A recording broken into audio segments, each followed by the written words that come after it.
Hello and welcome to the ADLR Podcast, episode 121. And just yelp.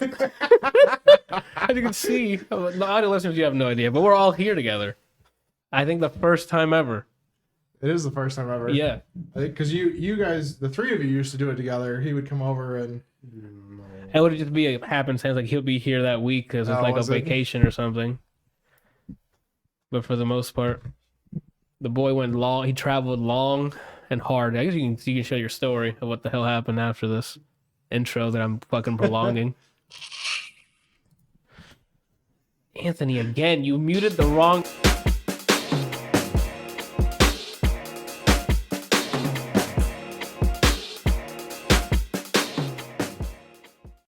Now we're good. Shoot.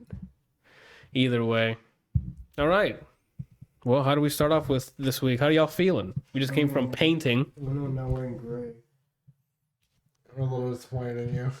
We're all a little disappointed in My you. jacket over is literally gray. And I couldn't... You can go get it. No. It's too much effort. It's physically impossible. Mm-hmm. Did we displace ourselves in the universe from here? Yeah. Okay. Fucking...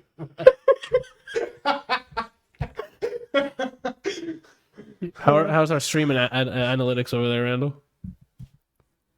Apple earbud. That's what he's looking at. Put the fucking phone away. Get a PS5 if viewers want to know. I mean, I'm pretty sure a lot of the viewers are also wanting to get it. Out of the 93,000 people who listen to this and watch it, there's bound to be people that this is more comfortable. I don't even know if I'm on screen. I'm not. I'm gonna go this way. I don't care. Holding the mic like this is better. Oh, that's better right here. Look, I can pretend I'm Randall. Does it make you feel powerful? Yeah, this right here makes me feel like I'm Randall. So, He's probing. yeah. I know I'm about to talk now when I see. Oh shit. So Kelsey, you've been in Florida before, but I mean, how was your trip here? Oh, it was just wonderful. You know, almost died 2 or 3 times. You know, didn't think the plane was actually going to make it. Hilariously, Shannon and I were talking about this. We just increased my life insurance policy on Friday. And she was like, you know, it'd be looking pretty sus if you suddenly died in a plane crash. As you take the fucking Hasbro ass plane you took all the way over here. It's like a fucking cracker box with propellers on it, you know. Seriously, I don't know that I can describe to you how much it looked like just some Hispanic family that was like, hey babe, I think I could fly a plane. We should totally just go, you know, start our own flight company. I have 1,000 hours in the air. You know, I played GTA for a while. It's just up and down on the stick. Mm-hmm. Yeah. But yeah, I got on the plane. First, it was a huge delay, and they didn't bother telling us about it. And then they finally were like, hey, there's a delay, and we're refueling. And that was it. It was like, that's okay. That's great. You know? And then we had to, because of the way the plane was built, we couldn't actually get into the plane through the normal, like, ramp. Mm-hmm. You had to walk out onto the tarmac and then go up the stairs on the plane. And then when we got on there, one of the stewardesses was just like, you sit here, you sit here, you sit here. And I was like, so are we not sitting in the seats listed on our ticket? She's like, no, I just kind of sit wherever. And I was like, okay. So that's a little strange, but whatever. And Because we're all family here. apparently like the assigned seating is mostly just for like body identification. If the plane goes down and they're like, you're there, they could be like, oh, he's sitting in 5A. That's Anthony, you know? Uh-huh. But yeah, it was just really funny. She's like, all right, you sit here and you sit here and that seat's open. And I was like, well, that's a little strange, but I'm not gonna, you know, complain about being able to sit in my own row and whatever. It's like a Hispanic person inviting you to their house. Make yourself at home. Yeah. Just pick there. The couch is open. Yeah, and so then like we're finally like getting ready to take off, or finally getting ready to go to the spot to take off, and they start the propellers up, but only one of them starts up at a time. And so I'm like, that's great. We're gonna get a maintenance thing. We have to get off the fucking plane, and then I'm gonna be delayed. It's like, this is just awesome. And then apparently that's just the way that it works. Is they do one side, then start the other, and then we get out onto the tarmac and actually take off. And on the flight itself wasn't too bad, but taking off and landing were the worst spots because we went through a bunch of clouds where you literally couldn't see anything outside the plane. And then we hit a bunch of turbulence, and so the plane dropped like 20, 30 feet at a time. And so you're sitting in the seat like holding on, like, and your stomach's in your throat, and you're just hoping that it's just a quick death. But so when we landed, the landing wasn't too bad. So they must have been pretty good at GTA. And they probably had the high scores. Yeah, and then we went back on the tarmac and walked up some ramps to get back into the airport. And then I got lost, trying to get out of the fucking Orlando airport because their signs are super confusing. Or don't match up. Yeah, I mean, they're like, yeah, terminals A and B are this way, and then baggage claim is somewhere in each of those. Good luck, And the timer's on. Yeah. Nice. Easy. Oh, man. How about you, Randall? You've been hitting a lot of drops lately. To no avail? To no avail? The mic's right there. Talk to it, Bob. Well, Come on. He there's used to get... nothing to say other than L's. That's all I've been catching is L's. That's bad. That's not true. You've been catching Z's, too. Not really. You Randall, right before we went to go pick him up. Oh, yeah. Yeah, okay. I heard you passed out trying to... I didn't even know I did. I know you did. Was I that loud? Bro, you were like knocked out, which explains why you were like, when you're like, oh, my neck hurts. I bet you were like fucking this. The fucking Thanksgiving weekend, I walked up after you stopped your fucking trance of Valhalla. And I walk up and I see him. He's not even looking at his monitor. How his room is, you look at the door and he's facing the other way. His monitor's this way and he's like this.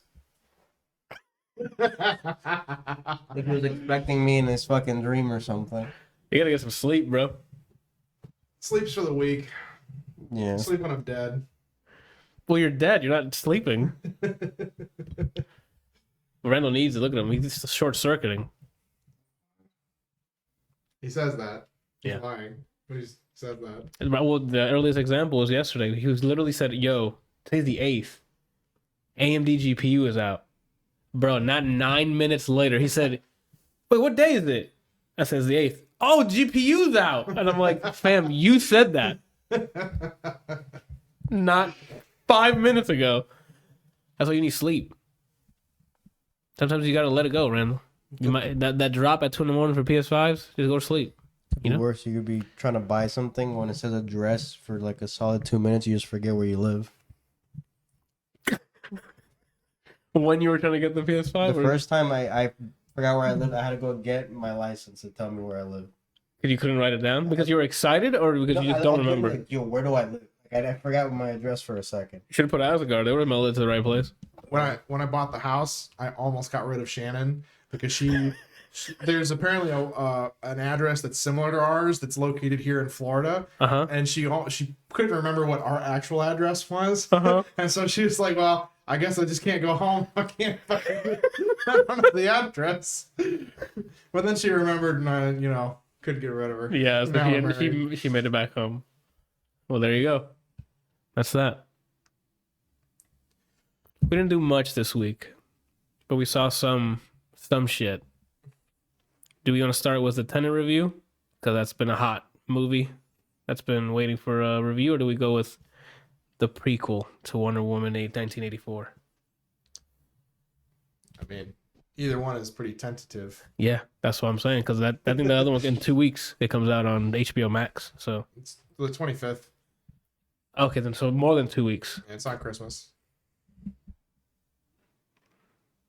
I don't know if I'm gonna get a subscription for it or just wait a day before we get it.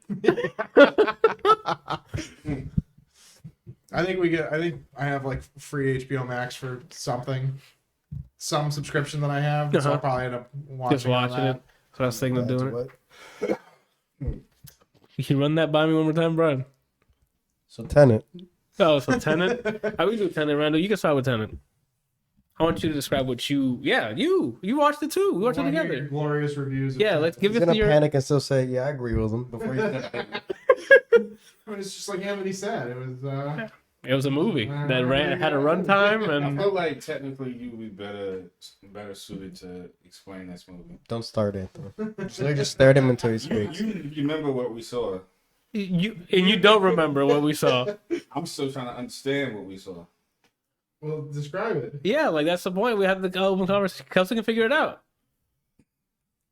You think he'd be able to figure out from Yes. the scripts? I don't. Yeah. Well, maybe. I don't know. I don't even know where to start because this movie, first of all, it's a Christopher Nolan movie, so it's like all over the place. So you can't hear it?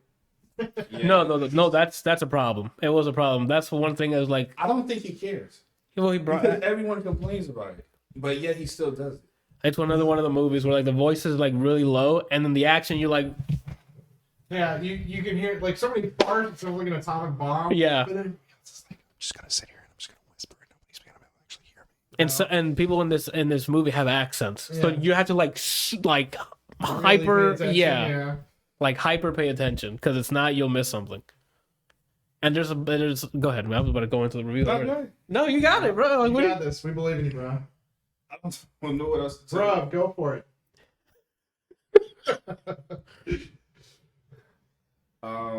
this is much What did more. I say? What was the last thing I said? It's a Christopher Nolan movie. Yeah. You know, Oh, it's hard to follow. yeah, it is hard to follow. It's kind of like didn't Christopher Nolan do 1917? No, he did not. He did. Okay. No, he did not. You sure? I'm almost. I mean, not 1917. Is it 1917? You talking about Dunkirk? Dunkirk? That's what I'm talking about. Yeah, he did do Dunkirk, right? I think so, but I don't remember. I saw the movie 1.5 times. Yeah. Christopher Nolan. We made Dunkirk. Yeah. Okay. Dunkirk. Yeah. So the way Dunkirk was shot, it was like multiple things happening at the same time, but you kind of didn't really understand what was happening when it was happening. And this movie like follows the same formula, at least to me it did. It's confusing because they don't really go into super depth about why certain things are happening. It's just like at face value. It's just like, oh, Here's one explanation, and then you're like, Yeah. okay, and then that's it. You roll with it. yeah, and then people's reactions to certain things, it's just like, I'll be like, if someone told me or showed me, like, You can tell them what it is. so 'Cause the whole movie's about any it. of you guys seen the trailer? No. I don't know what time it is. Y'all know nothing about the movie. I know by memes. I know what happened. By I recently heard that Washington's kid's playing in it. Denzel Washington's kid playing Yeah. in it. he's really good. But That was like 3 minutes ago. Yeah. I found this out. fun fact about Denzel Washington's son was that he used to be an NFL player. Well, that's He was a cool. professional football player, and he injured his Achilles tendon, and this was like, well, I guess I'll be an actor. And now he's like an actor, a full-fledged actor, doing a leading role in his own movie. Now he trains Zagreus. Well, he leads 2 movies because he did Black Klansman. Oh, I didn't see. I don't even know what that is. That's the one with Adam Driver. Where Yeah. he's trying to sneak his way into the Ku Klux Klan. Everything I said, but in my mic. I hope it picked it up. I don't know if it did. Bussy. All right, distraction. So what was I saying? What was I saying? You were talking about Washington. If somebody was going to show you Oh, okay, something- all right. So basically, the premise of this movie, it has to do with time travel. I will give it 1 golden star for the fact that the way time travel is explained and conveyed in this movie is kind of original. I don't think out of all the movies that I've ever seen time travel have I ever seen it done quite this way. But at the same time, it is extremely convoluted. It's like multiple things happening at the same time, and you're trying to figure out, is this the present or the past? Or are they going forward or are they going backwards? It's literally like that. So they're shot. Every time you see time travel, they're shot simultaneous. So you're trying to figure out, is that the present or is that the past? And they don't never clarify which is which until like after several things is happening. So like as you're watching the movie, you're at least I was. I don't know if it's the same for you, Anthony. But once I figured out certain facts about like if this is the future and that was the past, I am now watching what's currently going on, but I'm also trying to remember what I just saw so that I can fully understand everything that just happened. Yeah, because you're trying to put the pieces together, and but you're trying to solve a puzzle within a puzzle so that you can put the puzzle together. Yeah, it's some real what's the name of that movie? Leonardo DiCaprio. Inception. Yeah, it's some real Inception. Who directed Inception? Christopher Nolan. Okay.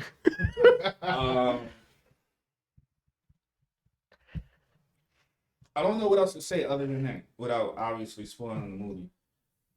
What was you? I don't think you ever answered if somebody was going to show me something. Oh, okay. So the way they try to project into this. Yeah. The way they explained time travel was this lady explained to the main protagonist, which was Denzel Washington's son, which I'm sorry I don't remember his character's name. But basically, oh my god, I don't either. Which is probably a problem, right? Well, that's just for me because I should know the character's name. They also didn't mention his name that much because he's undercover and dead, like he's dead in the books. It's not Nathan Fillion. No, it's not Nathan Fillion. I would be really mad if I just saw this movie and then I couldn't remember it at a Lowe's. So it starts out with her explaining to him how time travel works. Or how time is being manipulated from the future into the current time, and she uses a bullet to explain it to him. So she takes out a bullet and she like puts it on the table, and then like pretty much Magneto pulls it to her.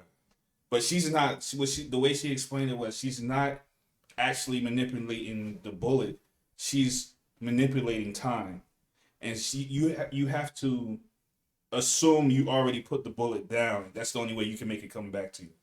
So, like for example, if I was to put this phone on the table and I wanted to call the phone to me, I have to, in my mind, remember that I put the phone down, even though I didn't do it. Well, you dropped it because if you put it down, the reverse. So the technical thing of it is the villain or whatever in the future is sending things back by inversing its polarity on specific things. So everything acts as if like a bullet goes forward. If you invert the polarity, it's going to be coming backwards. Mm-hmm. So the same with the bullet. With the bullet, when they show it, she throws that bullet that's already been inverted. The polarity's been inverted.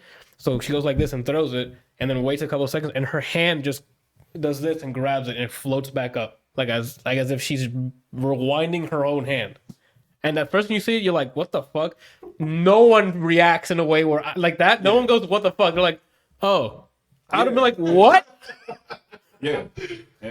And like it's she doesn't have to have an initial contact with it. It could be like how Anthony's phone is over there, but I have to envision the fact that I put the phone over there, so then I can grab it if I think that way. So that's pretty much how that's how they started explaining it. That's how they started explaining it, and like you said, nobody's reaction was genuine or realistic. It was just like, okay. Like I get this. Ruby Tuesday is having a sale. We can get two lunches. Can I give like what Randall my vision of Randall is? Yo, hold up. What the heck was that? He's like iced tea. I thought he was gonna mention that. Randall just left. He was like, there you go. He was like, nah, bro. I thought he was gonna mention the scenario, but Randall would explain it with the Whopper dropping. Like he pulls it back up. He rewinds it back into the thing. Oh shit, that's really funny. I feel like if Randall was in that situation, if Randall was in that situation and like could reverse it, he'd be like, "Nah, fam, I didn't do that." Oh shit.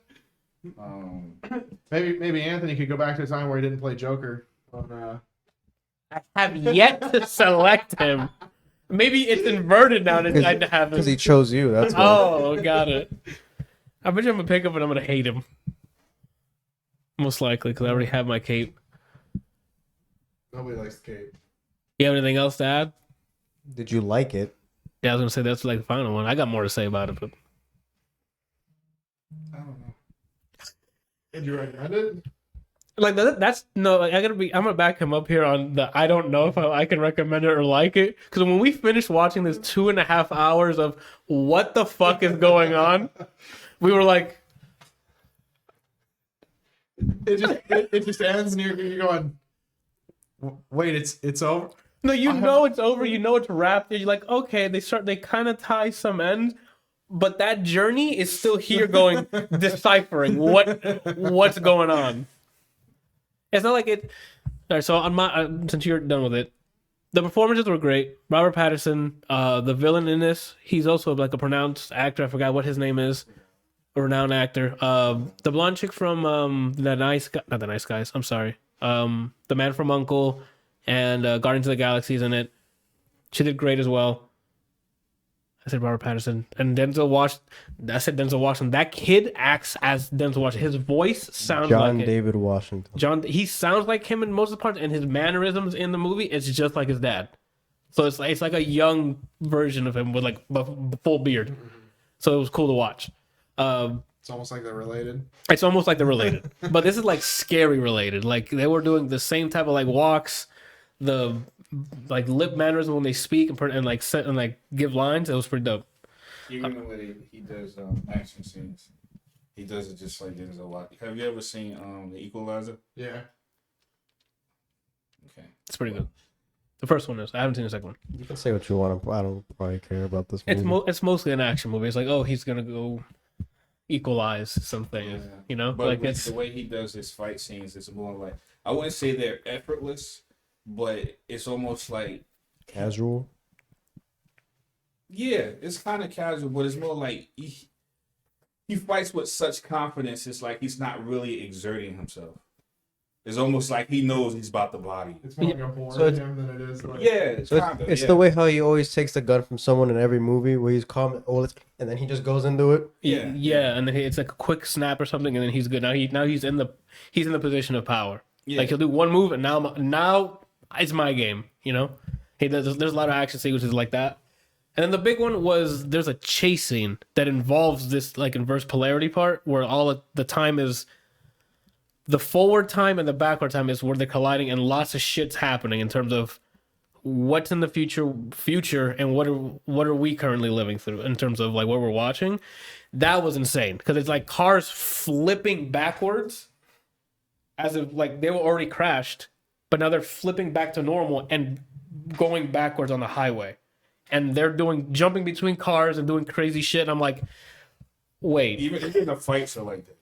Oh, they're hand to hand fighting normal, and you know how. So you take martial arts, but so you know how like if you do a shoulder over the shoulder slam. So imagine being in the fight, but that is played in reverse. So someone's on the ground and they'll backflip over you. Yeah. And now you're in a chokehold. Yeah. And then like it's odd to watch. Your brain is like breaking because you're like none of that looks real, but it's shot in a way where it's like what?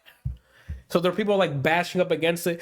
Guns are getting flown from across the room into your hand because he just kicked it out of your hand. So it's boom, and then he kicks it, and it's literally like it's in real time in reverse, if that makes sense, and then goes back to forward, and then the reverse, and it's like. I'm gonna have to tell Adam about this because I think he really like. I mean, he's kind of a movie buff, you know, and he really likes like cool action sequences or camera work and that kind of stuff. I feel like this would be one of those where he's like, okay, this was pretty sick. It's really cool action sequences. The time travel stuff, when they explain it, it's hard for me to grasp it because it seems like it negates itself. Whereas like if it's in reverse polarity, you would know that this is happening already, which I guess kind of leads to a spoiler for the ending of it. But it doesn't play out the same way you left it because she walks up to like the bullet and then like she walks up normally to it. But near the end, you'll see people walk backwards because it's on purpose because their polarity's reversed when they went through the machine. Mm-hmm. Well, spoilers, there's a machine. That's the thing that confused me the most is like I don't think that whenever you saw someone go in reverse, like they were in control. I think like how we perceive moving forward. That's how their mind works. It's like to them they're moving forward, but they're actually moving backwards. That's the way at least. That's basically it. Brian just did this. if you just watch this movie high, you'll have a panic attack. It sounds like I have to watch this twice. Once Yeah. originally, the second time I'm only listening to Tame Impala over the movie. Yeah. But it ended up like converging into like the most And then climactic part, the last part. scene, oh my god! If you think that what you just heard is confusing, that part is just. First of all, I've said to Anthony several times, who are they shooting at? Yeah. Like, cause it's like I don't know how many teams. You know how like in an action scene when there's like a team of antagonists or a team of protagonists, it's like bad guys, good guys. You have this group that you can clearly see who's who, right? These guys are firing at these guys. These guys are firing. There's just explosions, and not only are there explosions, the explosions are being played in reverse. So they'll be running down like a field, and then you see the smoke going in, and then other parts are exploding outward, and you're like, "What is fuck?" This guy or girl, she was like running, and she was standing on a piece of debris from the wall. Oh, that was fucking. The badass. wall came up. She did a backflip, and then the wall went back into the building. Yeah, like there was debris of an explosion previously, since it was, and then the polarity was reverted for that rock. It came back to normal, but someone was standing on it, so the force flipped her off of it, and then fucking went back on. And I'm like, what the fuck is going on? Yeah. That's how I fight in the future I'm from.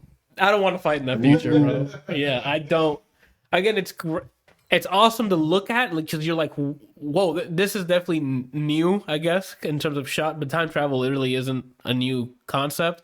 This is the way this movie presents it, in terms of combat, in terms of, even in terms of dialogue. Because there's a point when they're, I guess again, the machine. It's usually next to. It's usually set up where the machine's here, and it's divided. It's divided a room. So when you go into it, that's forward, but when you come out, you'll think this is backwards and vice versa. But one is the present, And one is the future. Well, see, that's another thing. It's like You don't know if it's the present or the future, or if it's the past Or the and past, future, yeah. or if it's the past and the present. They never explain any of that stuff. It sounds pretty awesome. It's a great idea that was like, it's executed great too, because I'm like, when we finished it, we stood there and the credits were rolling, and we're like, I think that if they had did a better job at taking your hand and walking you through the movie, explaining what we were seeing, I think that this, in my personal opinion, I think the movie would have been a lot more groundbreaking. But the fact is, it's like they threw you into the movie as if you had read the script and all of the notes and everything. You knew everything that was going on, and it was like, here it is. It's like, I have no idea what's going on. and keep in mind, this is like, and the pacing of it, I like, because it's, oh, this is what we do, bam, sequence, more dialogue, more espionage, back to back to back. It's 2.5, which made it worse, because it's 2.5 hours already, and it's just bam, bam, shit's happening, time travel stuff, shit's happening, and you're just like warping through this 2.5 hour movie with so much shit happening, and you're like, I think I like this. Oh, I don't know if I like this. What you don't actually know is that you didn't actually see the movie. It could have been, that movie could have been playing in reverse, and we were like, yo, this is great. It's just like I said, it's something a new interpretation on time travel that I've never seen, because it's like it's them dealing with past and present, but at the same time they're interacting with each other. It's not just like you see past over there and you're currently going through present.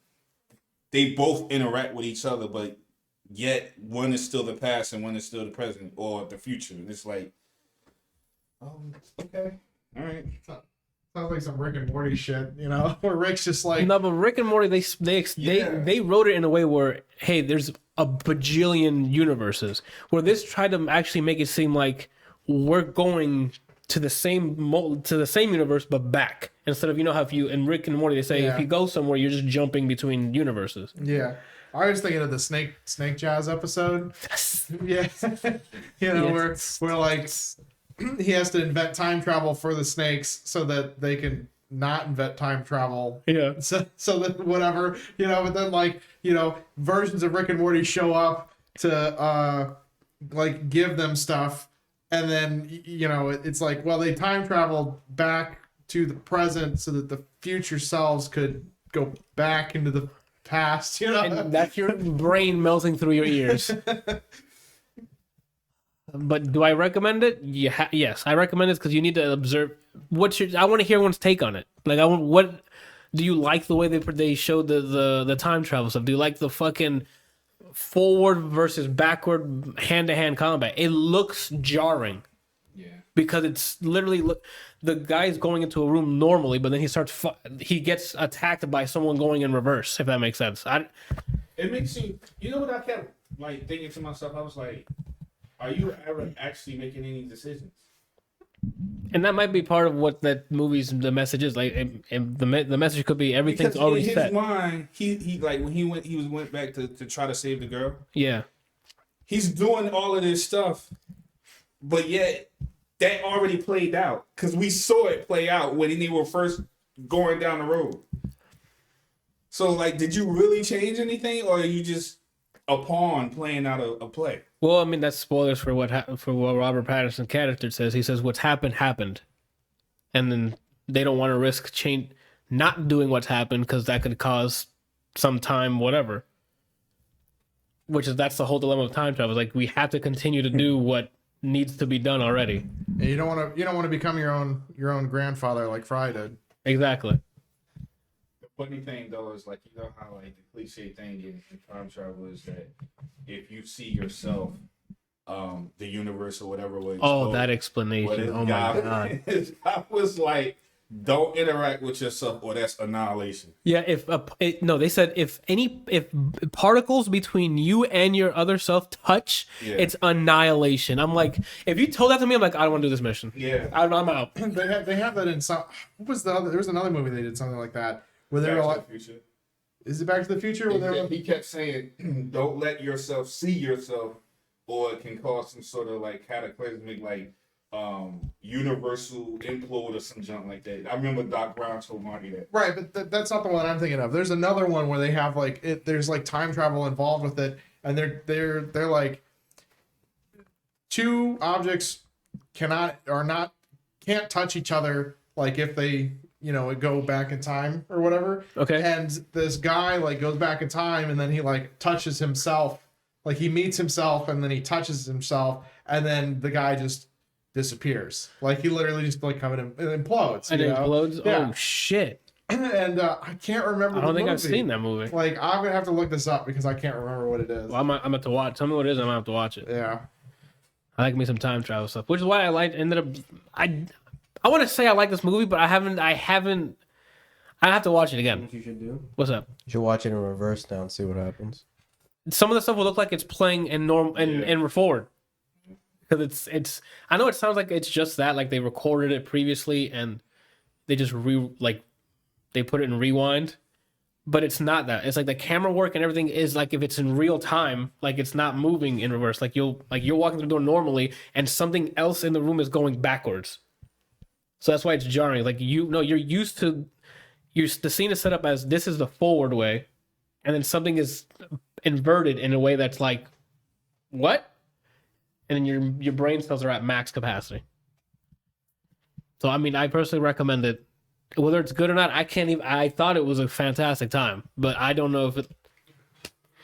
I watched it and it was a bunch of fucking mind fucks for me, and then we by the end of it you kind of piece some stuff together, but I'm sure if we like took it scene by scene and see if there's any nitpicking, there's got to be some plot holes.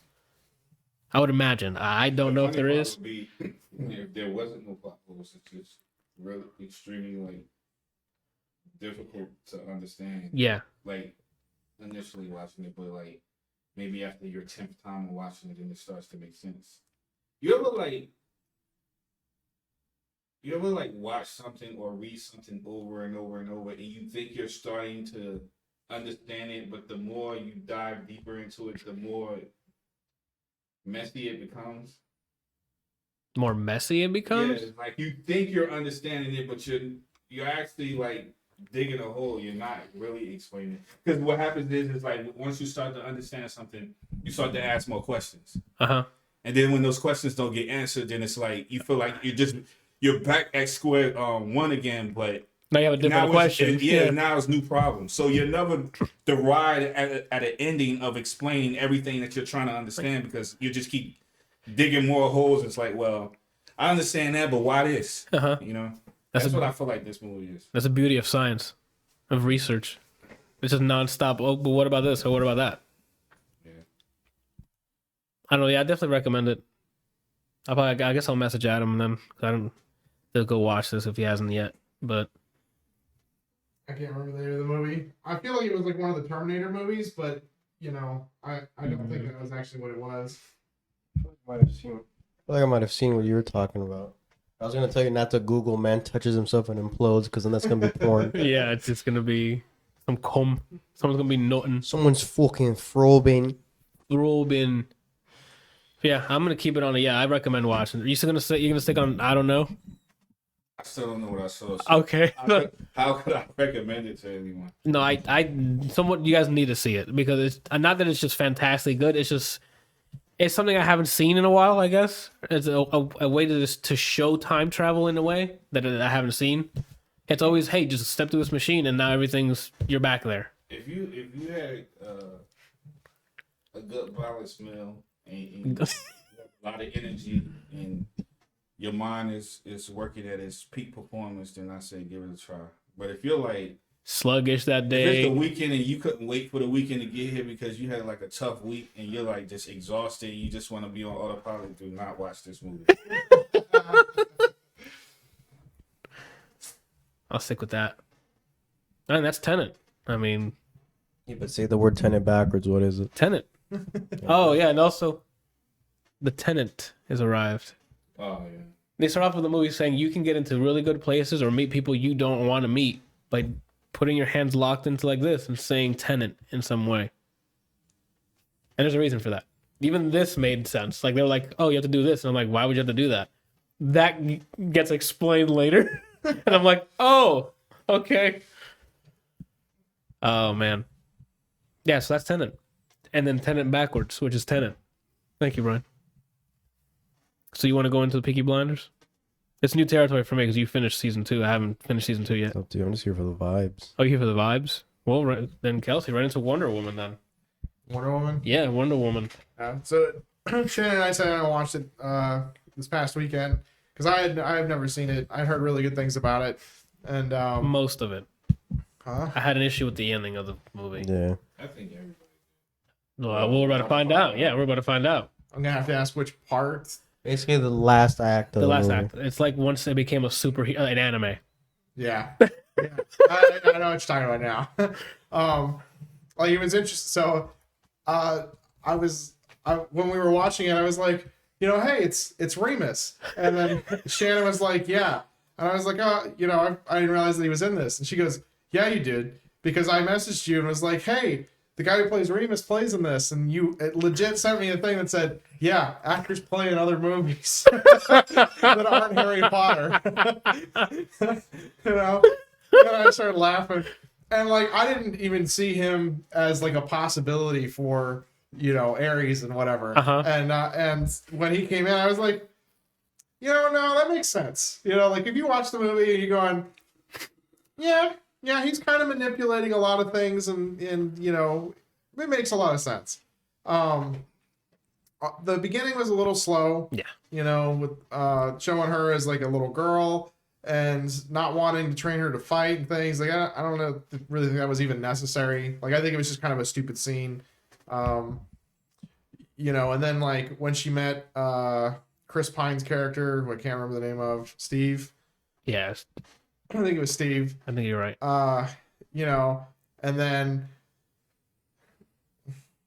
I don't know. I mean, all in all, the movie was really good. Like I thought it was. Had some dope action sequences. Yeah. Like she looked great in that suit. There was a lot of funny cutting backs between her and Chris Pine's character, which was funny. I really liked his just like drunken band of merry men. Yeah.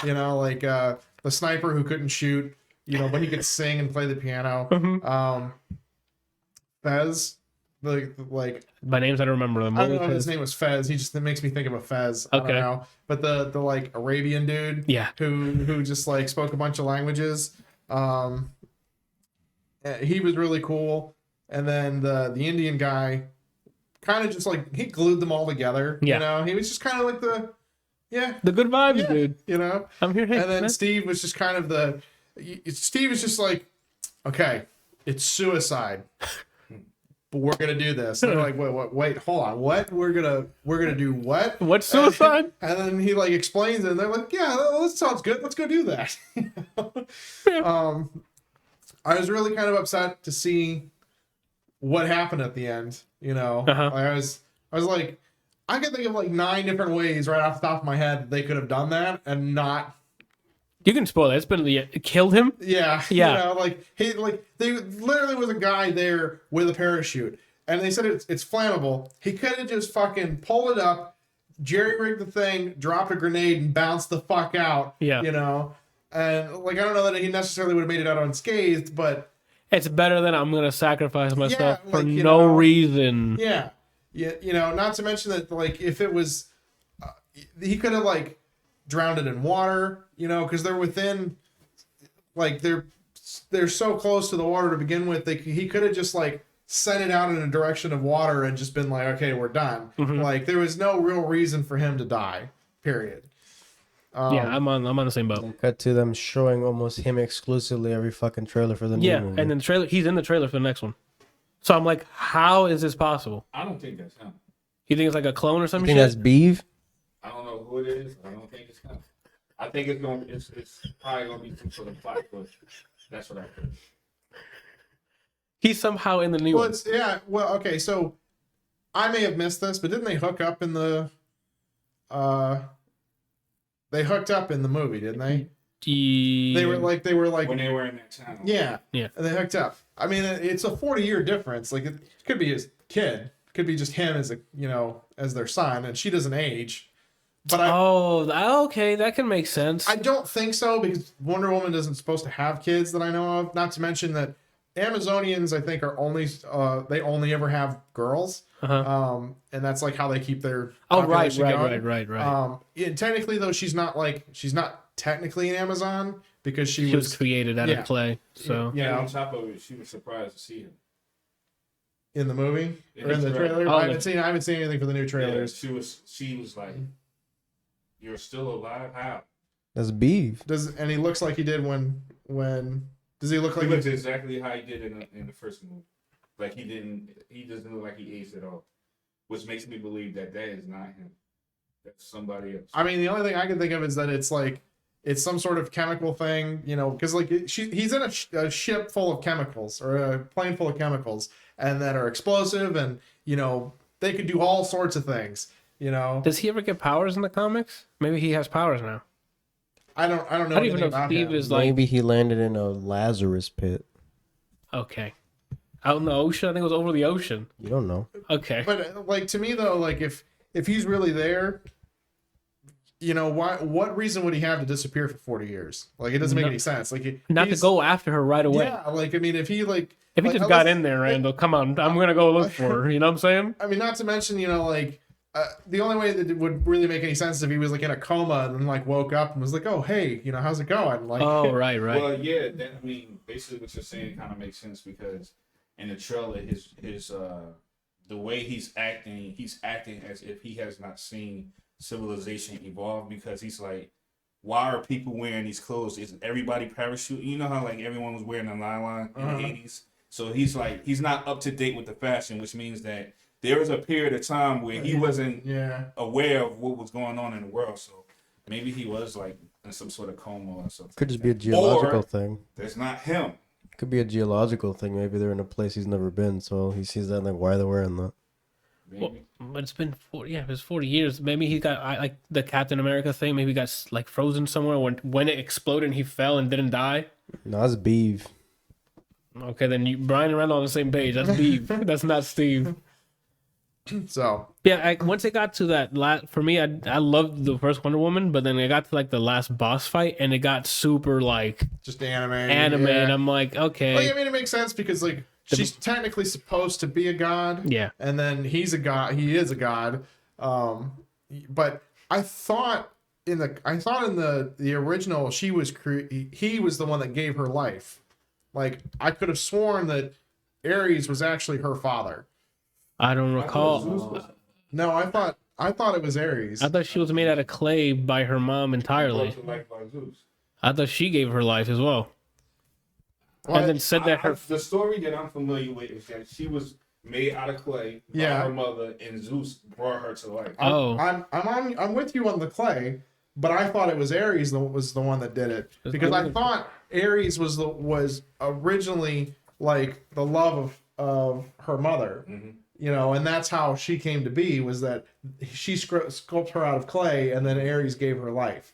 I had never heard the Zeus thing until they said it in the movie, and I was like, well, that's weird. Yeah. Zeus in the comics. Zeus in the comics? All right. Because, like, I think in Justice League, they, like the Justice League TV show, they talked about it, and I thought they had mentioned that him being her father or something.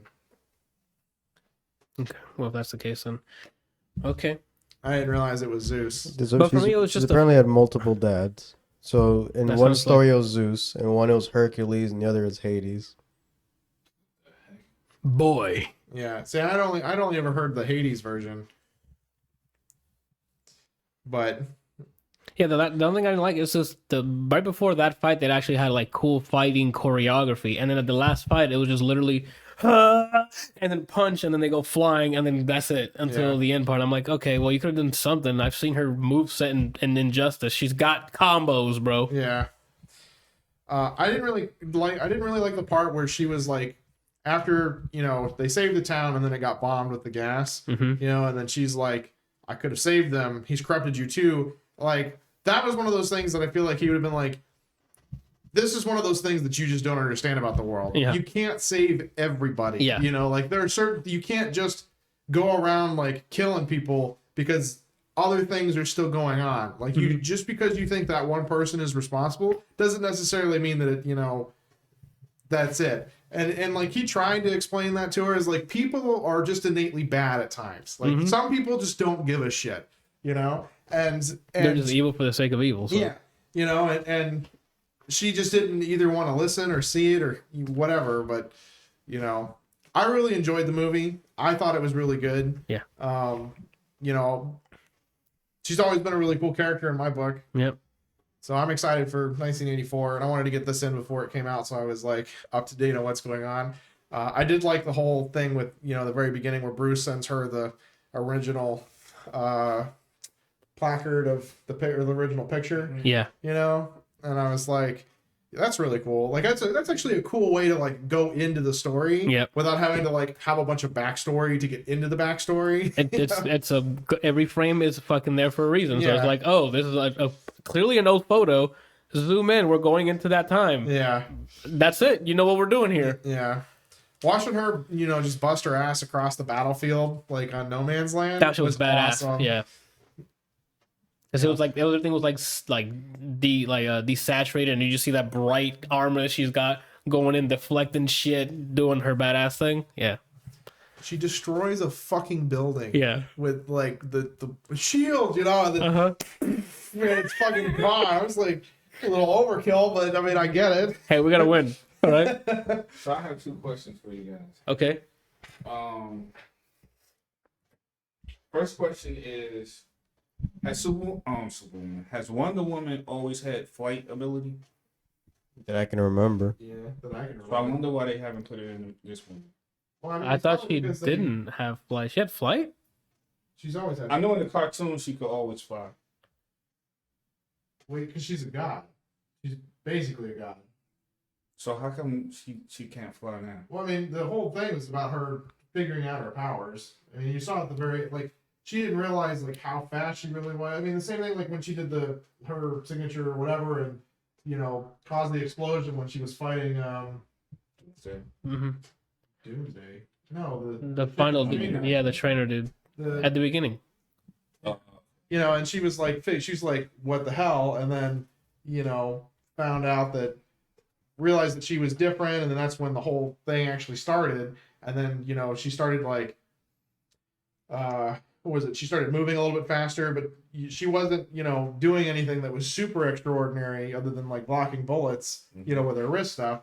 And it wasn't until he died that she like really figured out that she had powers, because her emotions caused a break. And then, you know, they showed her like literally like the Flash going through and kicking people's asses and things.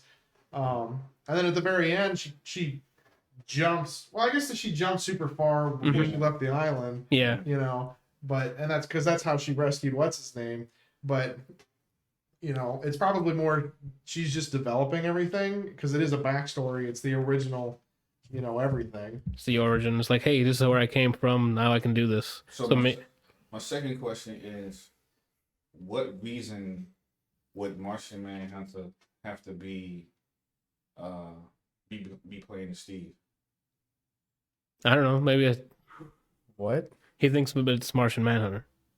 I don't know, or I'm not. Randall, your eyes already catch my vote and say. Randall, your I eyes. think it's Martian Manhunter. Your eyes already did that. I'm just going through things in my head. That's all I'm doing. And I'm saying, like, what reason? I thought of that, and I'm like, but what reason would he need to do that for? That depends on where this was shot, like in terms of time.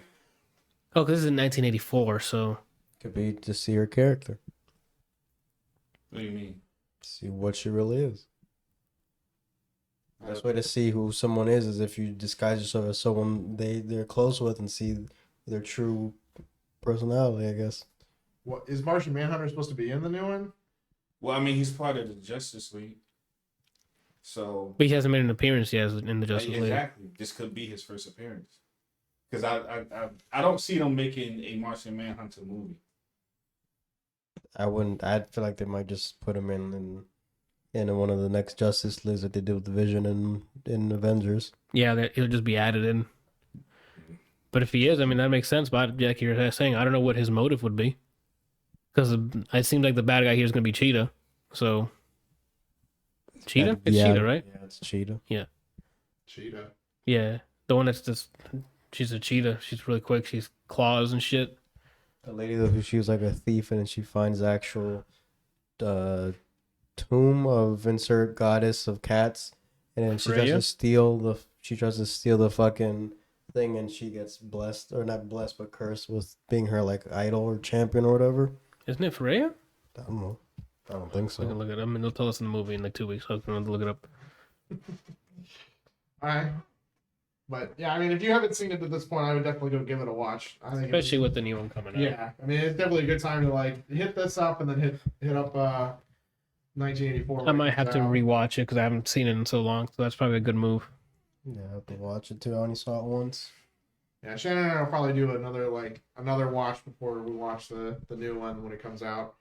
But I thoroughly enjoyed it. I thought it was really good. I was really sad to see him, sacrifice himself. Yep. But especially when I'm like, you can just jump out. It sort of made sense for the what was going on, because it was like the plane's taking off, need to get on, got to figure out. But he already seemed to have a plan in place about what he was going to do, and he started talking to her, and I feel like if he had done 30 other things with there were 30 other things that he could have done within that time span, that he could have been like, okay, let's go home. Mm-hmm. And then body, and that's it. Yeah. So I want to. That's what I'm more curious about in watching the 84 is just to see how they write that in. It's like, oh, it exploded, but he was fine. Landed in water. He was in a coma for X amount of years, but he didn't age because I hope they have a good reason. And then we sorted out. Or Lazarus pit, sure. The only thing I can think of is that the explosion with the chemicals caused a reaction, which with him being near so much would cause him to be in some power or something. Some sort of immortal, yeah. Yeah. Which I guess would work for her because, she's basically, I think she's immortal. Yeah. To an extent. But it didn't make sense because in Justice League, she talks to him like he's already gone. Like he died.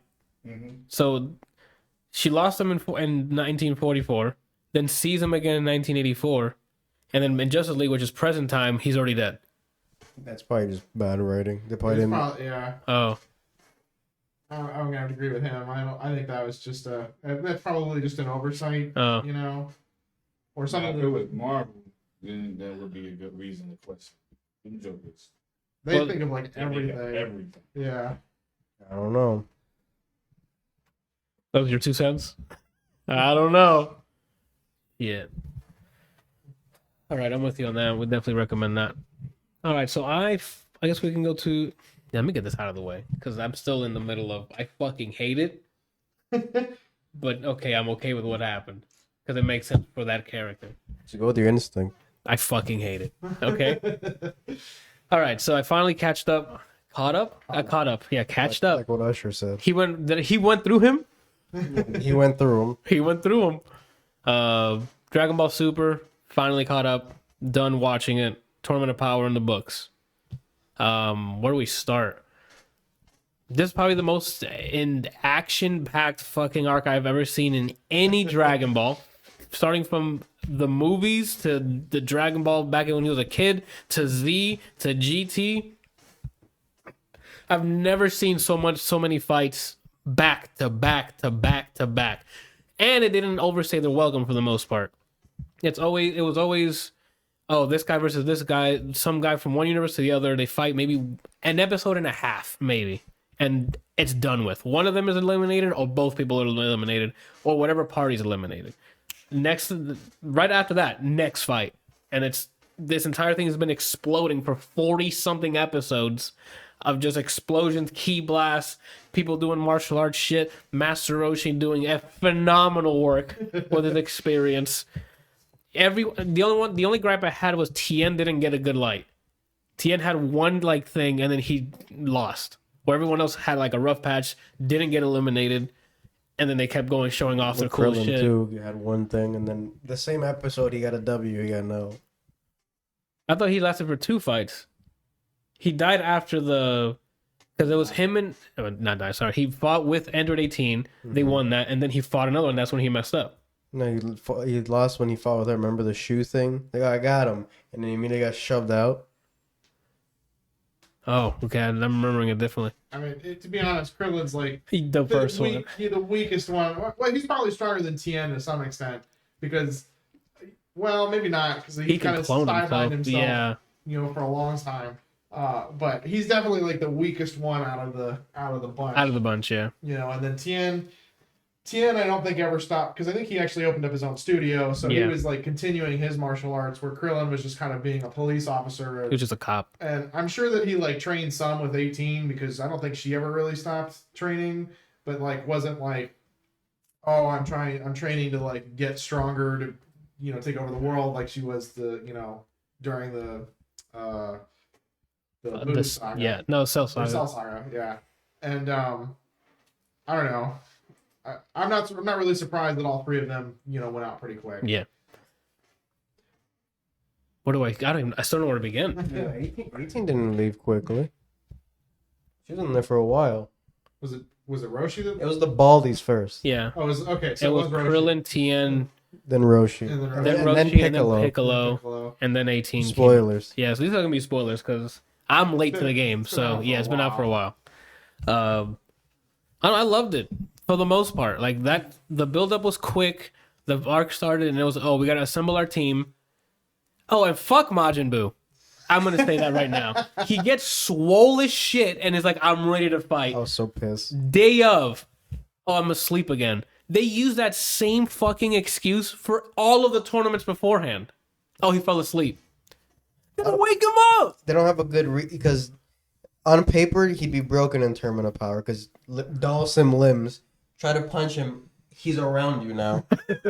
I would want to see that, and I want them to make an enemy or another person from the universe be his counter. That would be more creative than does not bring him.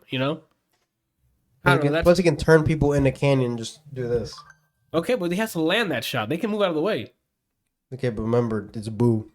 Okay, that doesn't mean anything. He's the only one that was I was pissed because he looked like Superboy. Let's fucking get it. And yeah. He slept, but when I thought about it on paper, I think free. He wins free. No, I would like for us to think it's free, and then because that was the best part is when they got to the fucking arena and you see all the new fighters, and I'm like, that's why Brian's mad. There's so many cool people on there that I'm like, I got to see what they can do. They look awesome. Their designs are cool. Then you see them fight, and they're like, oh, they got dope ass abilities. They're not as grand as the Z Warriors where they can blow up the planet in one fucking thing, but they know martial arts or they have some weird shit like the poison dude that Frost, it was banned, but the whole pin to poison you, that's dope. The 3 wolves with one of them poisons you with the scratches, the other one with the leg guy. and the other one gets bigger because you hit him. I'm like, Yeah. what? Damn, that one had to come through the mic. That one I felt it on my chair. I'm gonna stink up this room. What did you think when he first used the spirit bomb? Like against Jiren? I think it was against Jiren. Mm-hmm. Yeah, that's what turned him into interesting the first time. Because like you saw, like I'm pretty sure that was like the end of the episode where they were like, he blew himself up, you know, and then he it inverted, and then like a good percentage of the arena gone. Yeah. And then I think it was just his body laying. Oh no, there was no body. They were like, he eliminated himself, so Jiren's not going to suffer a penalty. Yeah. And I'm pretty sure the episode was like, okay, that's it. Yeah, and I'm like, I was honestly hoping he actually died. no, I was happy because I'm like, oh, it's not going to end with Goku saving the day again. Yeah. So I was like, okay, good. We got him out, so he's not going to be the savior now. I thought they were going to put Vegeta up as the next person to be like, or Gohan or whatever else. They never do Vegeta. No, Vegeta did fantastic in this Vegeta arc. can't get the W ever. He got the W in the entire arc. No. Who? Well, spoiler. Who won? Not Vegeta. They gave it to someone who they just reintroduced. Hey, he's been always there. Doesn't matter. They never give it to Vegeta.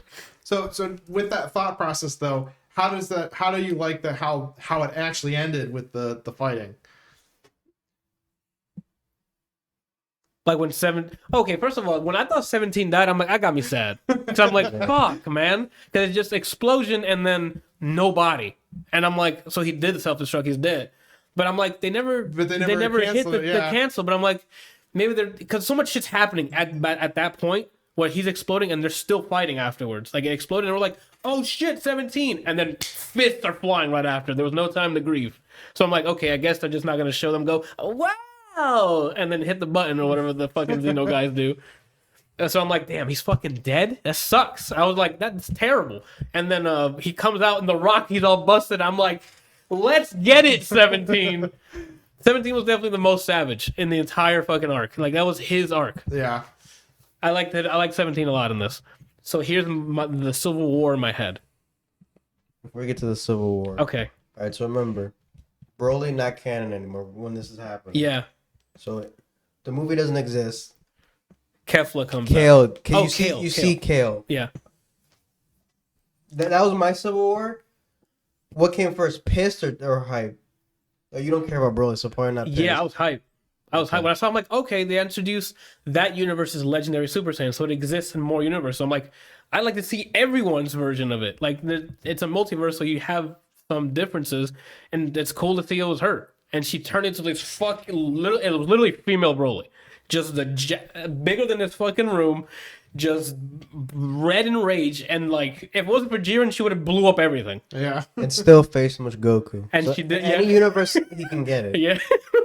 Like, it was dope to see her just rage out. And I'm like, okay, so she's also powerful, which was dope. And then when they went to Kefla, I'm like, hype again. They didn't give her ass. Huh? They didn't give her ass. I don't care about that. They did her injustice in that. I'll take your word for it. But like, it was She's dope. dummy thick in the comics, dude. Let me tell you. Somebody, because he sent me the thing that was like, they didn't do her justice, and everybody's like, stop over sexualizing her. It doesn't need to be this just because she's a girl. Like, no. And somebody was like, I don't think you guys understand. She is dummy thick in the manga, like, and then post the pictures, and like you could fucking use it as an anvil, okay? Like, it's just like. Oh. Well, I didn't know about, or I didn't get. It was just her fighting stuff. I'm like, I'm all about it. The thing I guess that didn't bother me that much, but the quickness until like it looked like what we saw happened in Cell Saga, with Kaba, Kale, and Khalifa. I was like, oh, this is how you Super Saiyan. Well, you're Super Saiyan now. And I'm like, okay, that's not how it worked. It was Krillin dying and the loss of a friend and the anger with Frieza combined made it, not just fucking being angry. And then that's just now the thing now. It's like, be angry, you can be Super Saiyan. And I'm like, but it was more than that. It was pure before. And now everyone can just yell and be Super Saiyan. Which, okay, that's fine. I can move on from that. I mean, yes and no. Like, I agree, but at the same time, like, you got to think that they were like, Goku was like instructing them kind of on how to, go about it. It wasn't like a super in-depth, like, oh, this is it. But he was like showing them you can push yourself farther than you actually think you can go, you know? And then that's when then they were like fighting everything, like a lot of, I mean, they tell you this in the show a bunch, is like a lot of their power comes from extensive fighting in situations they may not win, you know? But that's not what happened. Keba taught Khalifa yelling when you feel a tingling, focus on the tingling. That's what how she learned about that, yeah. Kale's the legendary Super Saiyan, right? Yeah. It made more sense because she was actually angry when she turned. Yeah. Which makes sense because that's how Broly gets stronger.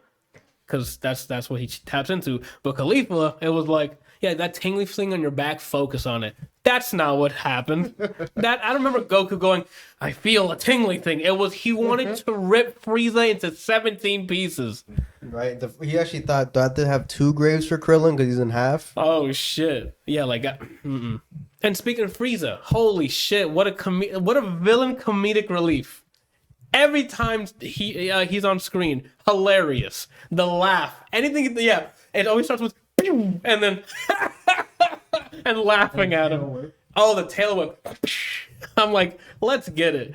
I really like that they did that. It sucks that Boo couldn't make it, but picking Frieza to add tension within the group, good choice. Either that. Why you didn't bring it back Cell? I told you why. Because he's That not. was the real reason. That's what they told me. That they don't want to draw all those fucking spots and shit. I feel like Cell wouldn't have been as good as Frieza. Because his whole thing is, I'm perfect. And you're going to get bodied. Yeah. At least Frieza's like, I'm racist, and I got beat by the thing I'm racist against. Never again. He had some kind of reason. I also don't think Cell really had anywhere else that he could go.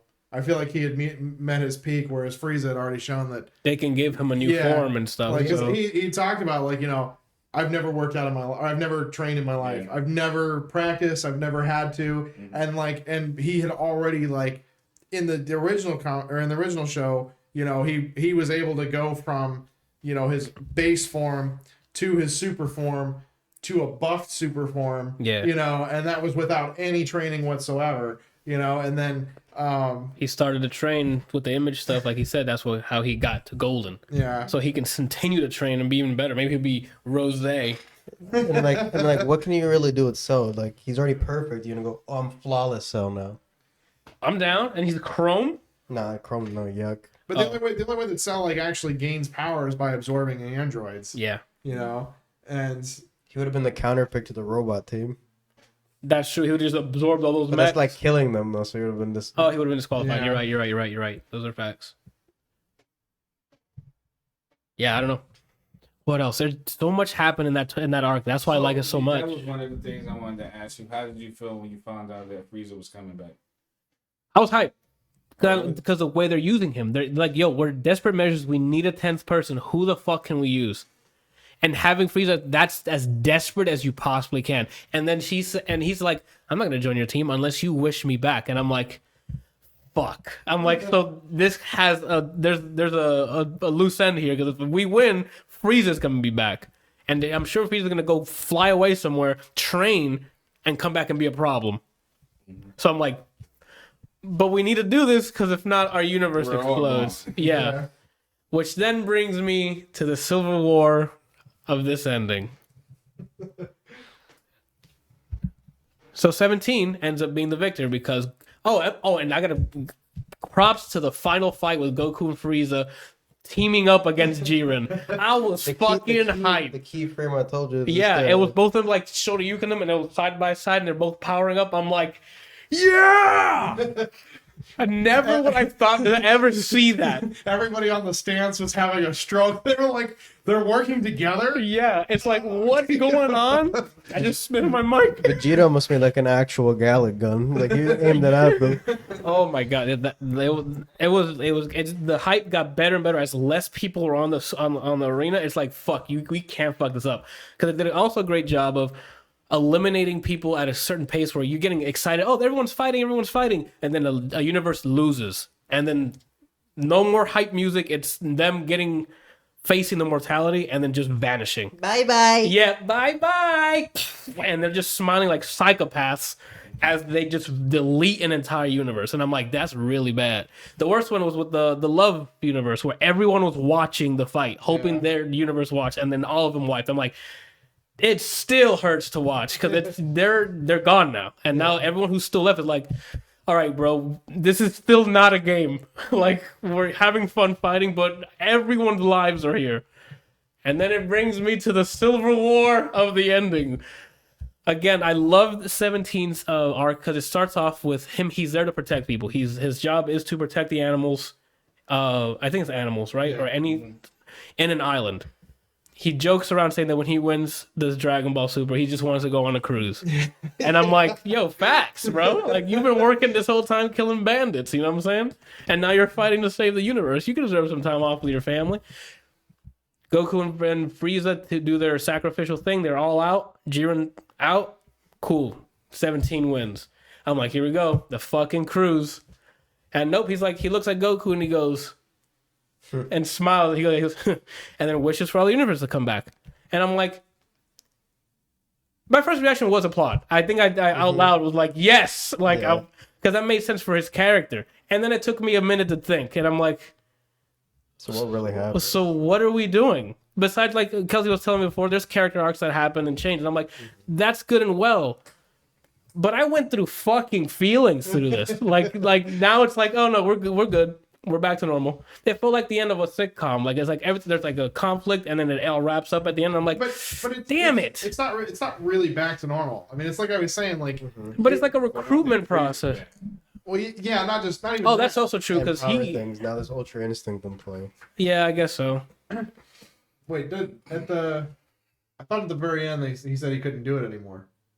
Pretty sure at the end of the episode, you may not have watched the rest of it. There's like some extra stuff, and Vegeta and him are fighting. And Vegeta's like, go Ultra Instinct so he can train. He's like, I can't do it anymore. I don't know why. And then he's like, I'm gonna push to something that's not Ultra Instinct that's even better.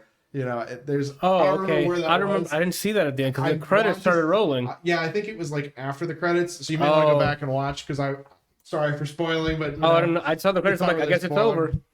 But like I understand that like things were gone and now they're back, but it's not really the same. Like, now the universes, one, know about each other. Yeah. Two, a majority of the characters have like a completely different outlook on life. Yeah. You know, and you know, even the gods of destruction are like, these fuckers can get to our level. Some of them were like, oh, I gotta cut you off there again. Topo the Destroyer. Hype. I'm like, I don't need justice anymore. I don't need. That's what it's like. You're talking about the character arcs and stuff. He got to a point where his desperation to save his universe was like, I can't do this the right way. Yeah. I have to turn into this, and then bam, that man looks diesel as fuck, and he was Hakkaiing every other second. Beerus did it once to Zamasu, I think it was. Yeah. And I'm like, Destroyers can fucking do that? And this guy was just, you get a car, he just Hakkai everything and just deleting it. I'm like, so Universe 7 is dead, is what you're telling me then. The character matchups were good too, because they put the guy who gave away his morals to the King of Pride himself. Yeah, yeah. Oh my god, yeah. Pride? Vegeta against Topo, and I'm like, fuck. That was a good fight. And speaking of emotional, my favorite episode of all Dragon Ball is the episode where Vegeta sacrifices himself. Oh yeah, for Trunks.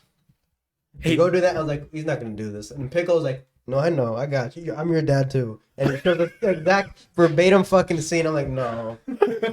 I thought he was gonna die as well. I'm like, nah, we're not doing this again. We're not doing this again. It was fucking. The emotional scenes are. When I thought Roshi died. When I thought Roshi was gonna die, I'm like, I can't watch the rest of this. I'm done. He is He's the reason Goku is who he is. Yeah. And everyone's reaction, because when I saw it originally, yeah, Krillin almost fucking jumped out there, just yelling, and I think that was Supreme Kai held him like, you can't get in there. Yeah. It's a go help, and Goku got held back by some shit, and he's like, fuck, and he turned Super Saiyan Blue to get out of there, even though he was trying to save his energy, and flew over there. I'm like, no, and he tried to res him, and I'm like, nope, I'm not watching this. I'm not gonna watch the rest of this. And then it worked out. I'm like, okay, we're good. That's the GOAT. He doesn't die like that. It was that one, the Vegeta thing, another Vegeta scene where he can't do his promise, and he actually starts crying, and he realizes what he's fighting for. That was the reason why I like the Vegeta video episode for Buu, was he has that whole realization, and you see him do a selfless gesture, which was knock out Goten and Trunks. I'm gone. Mm-hmm. I'm going out my way. Yep. He was still indoctrinated. In Majin. Yeah. And then he does it again. And then when he's like, no, I got to take this L. And you see him actually bring, he's like, what kind of useless guy am I or something like that. Yeah, he's like, I failed you. I failed everyone. And then he Millie rocks him energy. Yeah, he's like, ooh. It was good. Everyone had some great arcs in this. And 17 as well, because he literally, first one to actually land a clothes tearing hit on Jiren. No one else broke his clothes but him. Because then Jiren broke his shirt off himself. Yeah, that's true.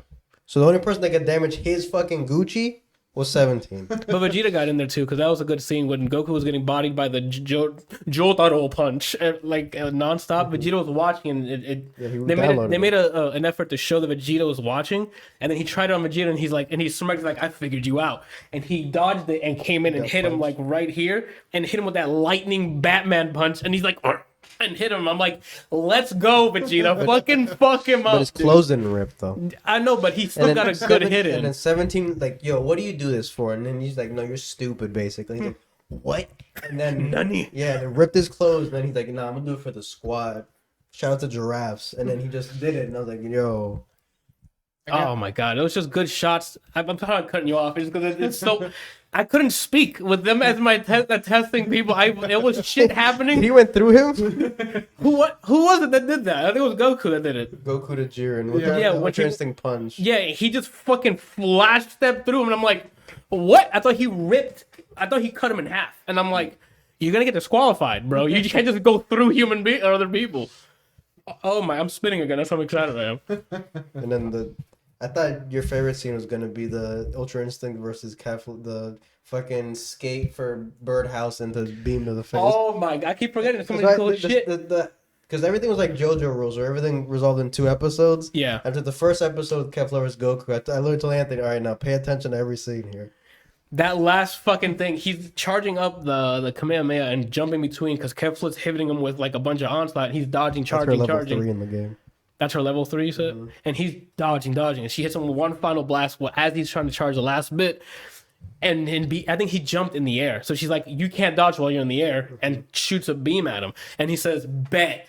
Puts the energy in front of him, goes over, slides up, flips, and this close to Kefla goes, fuck off. Wow! And then just deleted by the beam. The creators like, everybody liked that, so we're going to show it 3 times. Yeah, they repeated it, went, another angle, just blasting him after that fucking Tony Hawk move, and I'm like, let's go. Yeah, that was. When I first saw that, I thought he was gonna like instant transmission behind her at the last second. I have a problem with the whole instant transmission. I feel like after all these episodes, you should not have to do this in order to do it. You should be able to do it like automatically. The guy whose race invented it also still does it. Mm-hmm. It should evolve at a certain point.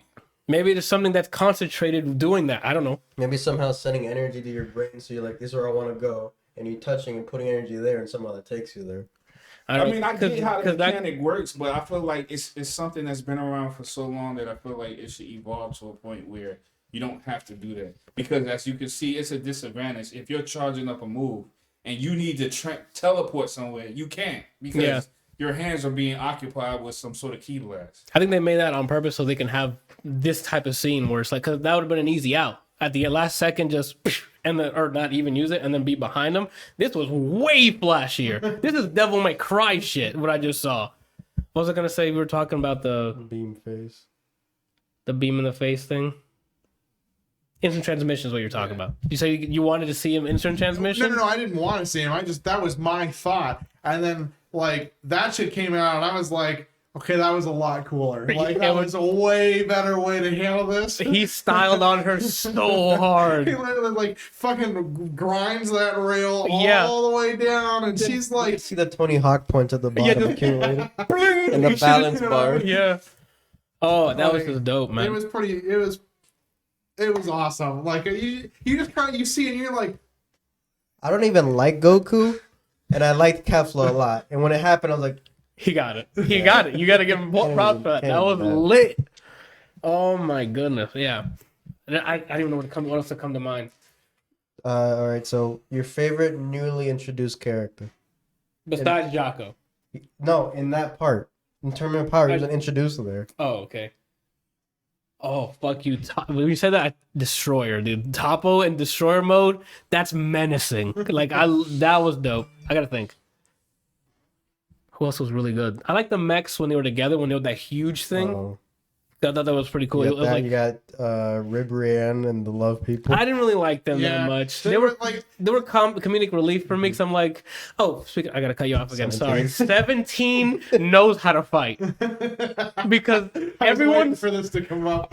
Because everyone's like, oh, let me see them transform. 17's just blasting them mid. Everybody's like, yo, who the fuck did that? Yeah. Like, oh, I'm sorry. And he speaks in such a plain, like, android voice. Like, I'm sorry, was I supposed to wait? And when Frieza and Goku right before the final episode, he's like, he's gonna hug too after that? Yeah, when he's holding the shield, and he's like, yo, are you guys gonna fucking kiss or something? We're fighting Jiren. 17 was definitely one of those, like a sleeper hit. Like, he just comes in, he was great through the entire... It was something that I learned about, I don't know, maybe my brain forgot about it, because I don't know if it was mentioned before, but something I learned watching the Tournament of Power, like the first time I saw it, was that I did not realize that the androids have limitless power. They mentioned that in the Android Saga.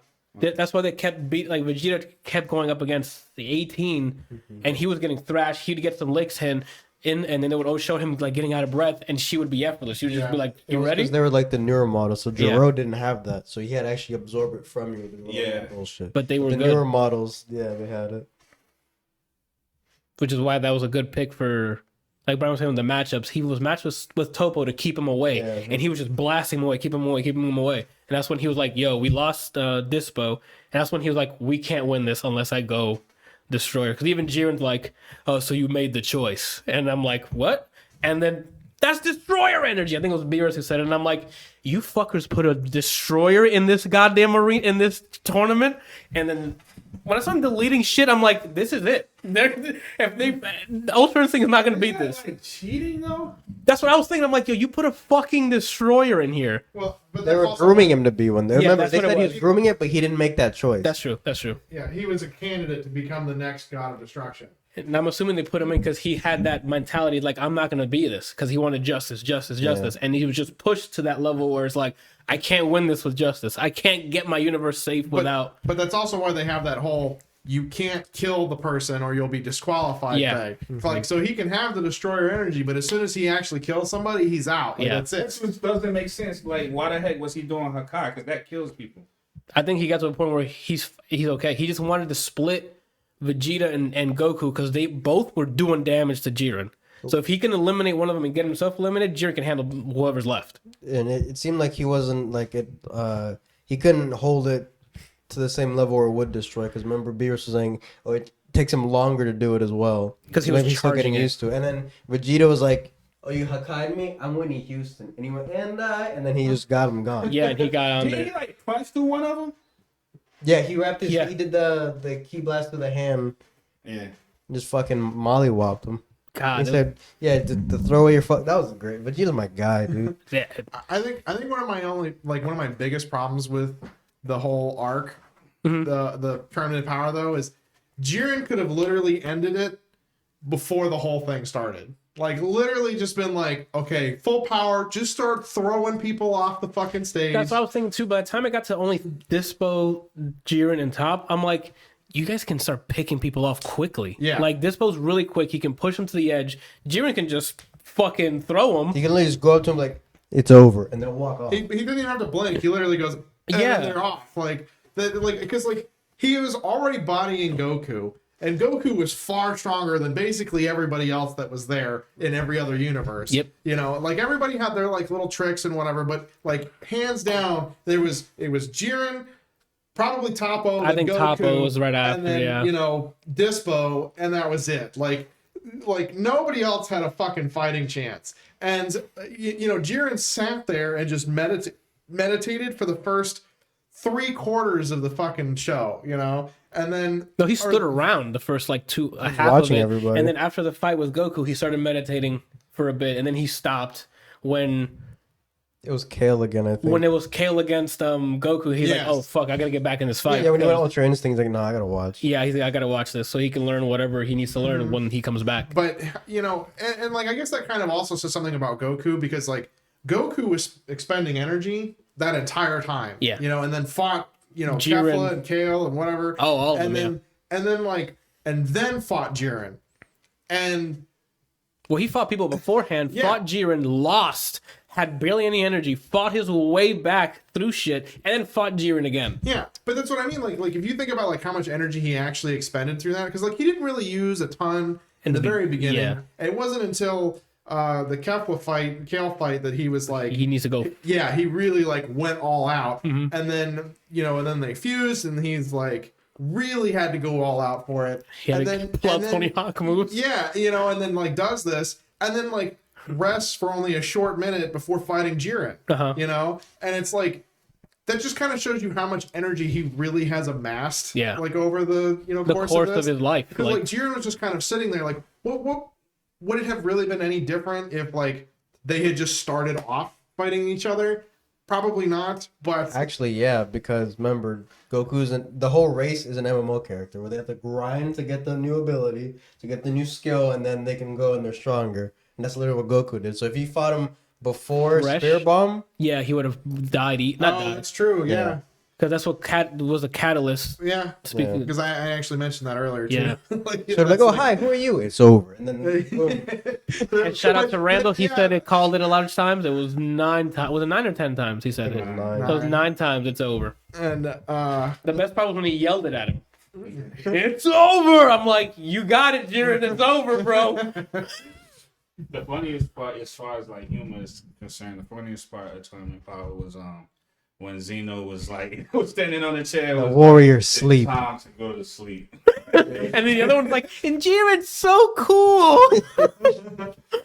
Oh, Vegeta's even more bright. yeah. It's so bright.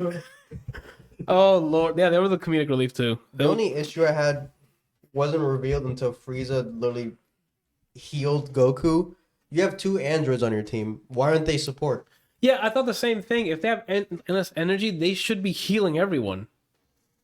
Unless they just don't know how to transfer safe energy or restorative energy. I didn't think they knew how to heal people. Because it looks like they're just throwing energy at Goku. Sorry, I just spit at myself. And it was good. Frieza did it, and then Vegeta fucking from half court just fucking chucked it over. So that is, you're talking about like just gifting energy, not necessarily healing. Yeah, like Because that's like, yeah, I mean that's something that the Saiyans do. Or well, I guess it's not just the Saiyans, because like Frieza if you did it watch to him. if you watch any of the Dragon Ball Z movies, literally every single one of them is Goku. Everybody gets bodied. Goku shows up, gets bodied, goes, I need more power. Everybody's laying there like, I got nothing. Here, take what's left. And then all of a sudden he's strong enough to body this thing. It's like, I don't really think that's how that works, but you know. That's why I'm like, when Vegeta threw his like runs a million rock, because I'm like, He's like, you have I'm nothing. useless. And he went, any block. Yeah, I'm like, okay. So that was weird to me. The whole, I don't know if it's healing or just energy fueling It's or called what, mana region. or mana region, whatever the hell you want to call it. That was odd, but to keep it going. Oh, and how many times did Frieza knock Goku's ass back into the ring? Oh my god. Oh, I'm sorry. Then my tail slipped and I hit you hard. And then Savage 17 did the same shit for Frieza. When Frieza was about to get knocked out, he threw him. Hey, my hand must have slipped. He chucked a fucking rock at him. An entire boulder.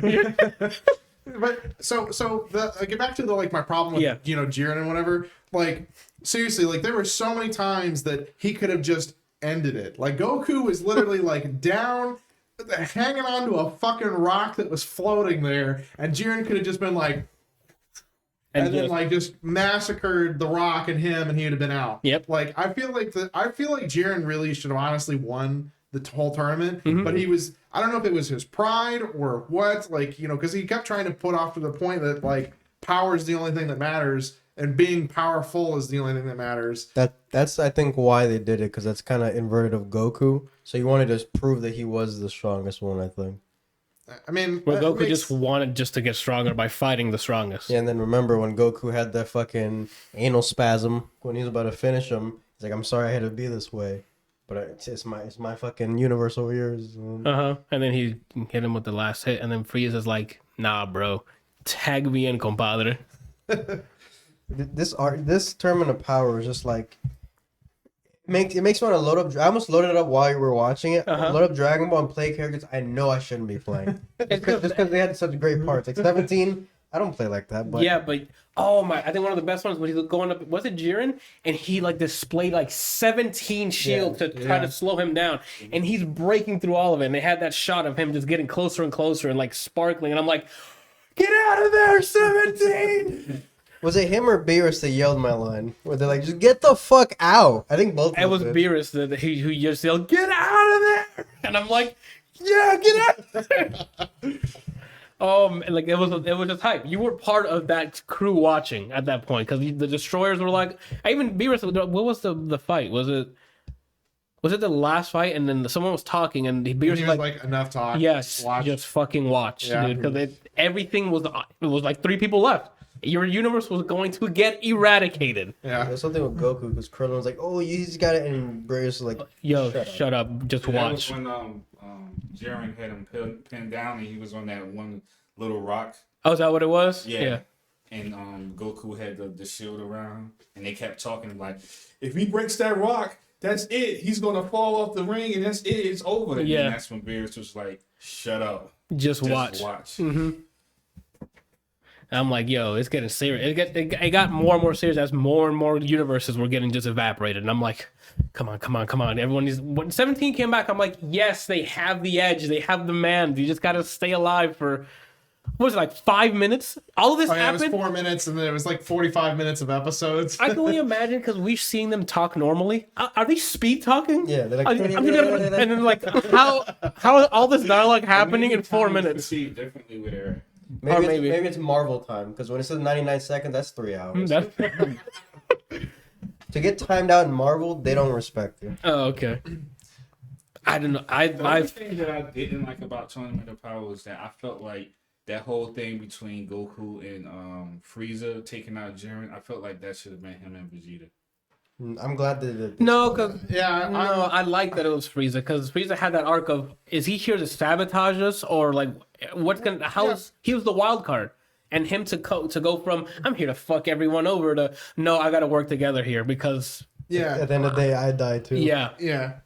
Because like especially like he didn't really do a whole lot throughout that tournament. He toyed it. He didn't eliminate anyone. He literally just gave pain to people. He was just there was a part where I think someone was fighting and it just cut to him and he's just like Chapo in the back. No, that's a different one. That's when he was actually involved. It was when he grabbed one of the bird people and just started shooting his wings and just laughing. And then they cut to someone else and I'm like, no, go back to Frieza having diabolical fun. And then his theme would play. Yeah.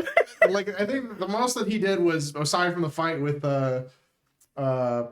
Jiren, was the Dispo thing with Gohan. And before that too, when he got rid of the guy that Gohan or Frost. Frost. But I mean, he didn't even really do anything with Frost. He just kind of was like, he eliminated him. Well, I know that, but it wasn't. But he didn't like do anything. Yeah. He just was kind of like, so you want to know a secret?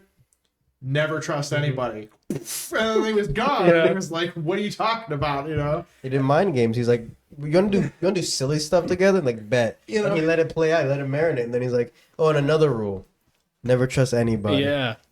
But at least like with Dispo, he like, he put up that the finger barrier thing. That was dope though, because he had to be in golden form, and the arena was showered in it, and that guy could not move. And every time, even Gohan got hit with it, and it looked painful. Yeah. Like it was, and they were just yelling like, "Oh shit, Gohan can't get it." In my mind, I thought he programmed that shit like in midair, like, "Oh, if it's Gohan, don't worry about it." That's another thing I loved about it because it was like it wasn't just all about who's the strongest. It was like mind games and like strategy because I thought that. Once Frieza the cage started to fail, I thought like they were screwed again. Mm-hmm. But it turns out the whole thing was a plan. Mm-hmm. Like I guess he was like, once this fails, I'm gonna grab him and you shoot us off the ring. Yeah.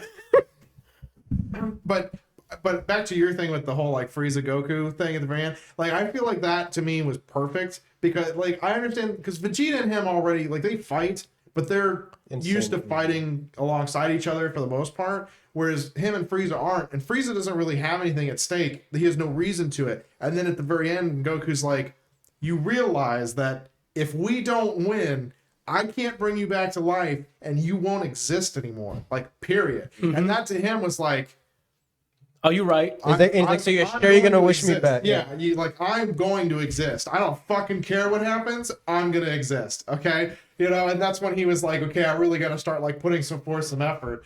Well, Like he even went up against Jiren and not in his basic form. He had no energy, but he's like, I'm gonna keep fucking fighting. The only other duo that I would have been proud of, but it would have diminished his ending arc, was Vegeta Frieza. Because he literally murdered your fucking race. Oh, yeah, But we that gotta would've get been this weird. done. I mean, Goku's got a lot of probably would have a lot of resentment. I mean, he killed Krillin In front of him. you know, Yeah. he beat up his kid. But Krillin's back. I know that, like, you know, Oh yeah, I thought Gohan was gonna die. Mm-hmm. That just still bothers me to see. Oh, the Krillin the died. way he put. Yeah, he exploded him like, and it looked bad, bro. Every time I see that, I'm like, oh. Because back in the day, those animations made it look worse. Because if you look at it frame by frame, right before he explodes, you see his body body deforming bulging out, and yeah. exploding, and then a little bit of smoke, And and then it cut back, and then it explodes. And it's even worse because he's like yelling Goku's name. He's like, Goku! Yeah, at the boom! yeah, then Oh my god! now I think he does it worse because I think it was during his movie, The Resurrection F. He was gunning down Gohan to death, like it was, and him falling to his knees. You just see holes in him, and I'm like, It was more. I'd rather have an explosion than just him getting. The show was more graphic. I don't remember how, but I started watching a video called "Trunks Kills People for 6 Minutes," right? And it was just like a compilation of him murdering people, like all the times he killed someone. And 6 minutes, and he worth of it? shoots King Cold in the chest Yeah. up against a rock, and you see as his body's falling, the blood splat like. Oh dragging shit! his- cool. And he has the hole, and then he just dies. Trunks killing people for 6 minutes. so at the very end, you know, when Android 17 wishes all of the universes that were destroyed to be brought back, doesn't that also include the like 6 others that used to exist as well? Because they were supposed to, I think, originally like 18, weren't there? Yeah, and no, it was always adds up to 13. That's what they said. So it's 1 through 13 because it would be the opposite universes would add up to 13. So 1 and 12 are each other's opposites. 2 and 11, and that's why 6 and 7 were their opposites. I could have sworn Whis at one point was like, you're originally 18. Oh, but I thought he mentioned specifically the people who were eradicated in this tournament. Did he not, or did he just say all the universes? I thought he I would said, think it would be the people who participated in the tournament. Like, but I think his wish was kind of vague. It was like bring back all the universes that were destroyed. Oh, okay. Then maybe that includes them too. Then You know, and so I mean, like I think it was because I was watching some like, I don't know if it was a fan video or what, but they had like this like Super Saiyan God, basically the original Saiyan. Like he was a god that was the original Saiyan that like brought Saiyans to the worlds, and he used to rule over like 6 of the universes. Oh, okay. Himself, and that would kind of add up to, I guess, 19. Okay, but it's still, that would make sense if he from 14 to 18 or 19 or whatever. well, he would own it. I don't necessarily think I don't know that it. I think it was originally 18, or it said 18 in the thing. Uh-huh. And but then, you know, he was like, I originally ruled over this, and you know, and then Zen-Osama wiped out those, you know. Bye. Yeah. Bye bye. No, every time they did it, I'm like, you fucking psychopaths. I think I don't know about the 18, but I'm pretty sure that what you're saying about the Sand guy is canon, because when they did the teaser for the Dragon Ball Super movie, before we knew it was Broly, like, oh, that's probably the original Saiyan God, and then it was Broly, and I was hard. But people were saying like, oh, maybe it's him. I want Cooler to come back. I don't know. All in all, man, it was a hype fucking arc. I loved it. I've never been this excited for Dragon Ball since I was a kid. Watching through like the Cell games and the like Majin Buu stuff. So It's a final answer about your favorite character from this arc. oh fuck, I haven't answered it. Toppo was, you said, the first thing that came to mind. Yeah, that's the first thing that came to mind because he was the craziest wild card. Because I'm like, oh, I don't know that was his backstory. Because they brought up when that happened, that's when they started bringing more into Toppo's backstory. I'm like, oh, so he was being vetted for it, but then he was like, no, I'm with the Pride Troopers, so we're supposed to defend it with justice and et cetera, et cetera. So I'm like, okay, that's a very righteous thing to do.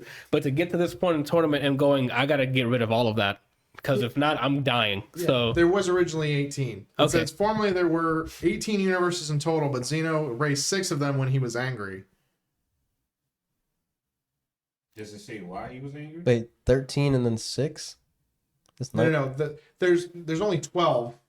Every 2 add up to Okay, 13. you're right. Okay, I see now. So 6 universes. So yeah, because that it was confusing me at first, and I was like, there's 13. No. 12 plus 1 is 13. Yes. 2 plus 11 is 13, so on and so forth, which goes back to what every opposite adds up to 13. yes. But in the fan stuff here, it says So there's 18. So there's 6. Okay, that makes sense. Sorry. yeah, that each did the universe math. is governed by a supreme Kai and a god of destruction who act to balance creation and destruction. The entirety of the multiverse is ruled by Zeno, and after Future Trunks Saga, Future Zeno, who share the ultimate authority over each universe. Formerly, there were 18 universes in total, but Zeno erased 6 of them when he was angry. And so that's what makes me think, like, you know, I'd have to watch the episode again when, like, the very Just hear end what he says. because if he says, like, I want all the, you know, the participants that were erased to be brought back, that's only The Torment of Power. yeah. But if he just says all universes, yeah, if all universes that were destroyed brought back, I mean, that could include the other 6 that were, you know, that were left in the dust. That'd be a cool movie idea. to bring so we can explore that Yeah. 60 other universes. Come on. Or they can bring Cooler back. But that was in like the original. That's why I was like, well, that's interesting. And then I remembered I thought Weiss had said there were originally 18, but Zeno like just was like, fuck it, and then And you just know deleted. yeah. And then the guy was like literally a god, you know, and was a Saiyan and brought it to. So when the 6 were destroyed, he was destroyed with them. Yeah, he was part of the man. like he was originally from like Universe 18 or something. I think he was originally from Universe 18, and he ruled over, you know, 6. yeah, that were destroyed. And I think he mentioned, I'd have to find the video again, but I think it was partially like part of the manga, partially part of like fanfic stuff, you know, that people were creating. But I think he like was just getting too powerful, and Xeno was like, nah, fam, and then just was like, okay, goodbye. And then that was the real reason that all 6 of them got destroyed. Oh, It's because he was trying to take over all of them, and maybe not becoming a threat, but something that they didn't want to have to deal with, and so they were just like goodbye, and it was just literally wiped out. You know, then they probably did exactly that. Goodbye. And then Bye. yeah. Well, but why not just get rid of him? I don't know. Followers. I don't. You know. If you, I mean, you can cut the head of the snake, but if there's followers, it'll regrow into other heads or whatever the case is. It's a Hydra. It's a Hydra or whatever. So someone else will come into power, or you know, something like that. I don't know how to answer your question. I liked a lot of the fucking characters in this arc. They're so cool. I want to know more about them. I want to go to the universes. Just Give me 3 any order. Name 3 any order. Top there. You can say his Japanese name. Topo. Jotaro, obviously. I'm just kidding. So definitely from I'm gonna pick one from each universe that I remember. So 11, definitely Topo, because he had the destroyer back on it. I'm like, oh shit, okay. The love one, yeah. there was the dudes in there because they ended up becoming their dresses, and I thought it was really funny. That doesn't count. You said 1. One, then I think Bryant, the main one, the first girl, the one that can turn to like the spinning thing, because she was hitting people with those fucking long range hearts, and those things did damage. What else we got? We have the mechs, and then you have the wolves. I think the wolves were part of 6. wolves were Hit. 6. Yeah, 6 was Champas. the furry universe. but it also had hit in it. Yeah. Didn't it? Yes. What do you mean? Which wolves are you talking about? The The trio? 3, yeah, that they did in. I thought. Because that's what the exhibition was, wasn't it? The Xeno exhibition was 6? 6 and 7, wasn't that? No. That was nope. I'm lying. That's Sorry, a different one. That's two different tournaments. Yes, Yeah. there was an exhibition between Champa and Beerus had them. Yeah. Was something that was the 3, and then Yeah, there wasn't the same. It had hit in it, 6 had hit, Kale, Chugga. Khalifa. I was going to say Chubba. The guy that looks like if the guy who made One Punch drew Vegeta. Mm-hmm. Kaba. Kaba, yeah. How many? I'm done counting. Khalifa, Kale, Kaba, Chugga, Winnie the Pooh, Swole Winnie the Pooh, Hit. We're Missing missing Khalifa and the 2 Namekians. and the 2 Namekians. Oh, I forgot about the Namekians. That was also I thought dope. that was a really cool thing. That like literally the entire planet was like, we're gonna do this for the greater good of the universe. Yeah, but if you think about it now, they came back, so all those people got fused for no reason. But it's not for no reason. Well, it doesn't necessarily mean that. I don't think they actually showed it. I don't think they showed them. But it doesn't necessarily mean that they stayed fused. Because they said they reverted everything back to before the tournament basically before the tournament of power with. I think it was right after because what Jiren's universe came, bam, and they were talking about Goku already. It was like right. It might have been like right after. But they were still on the planet. They weren't like there. Oh no. It's not revert.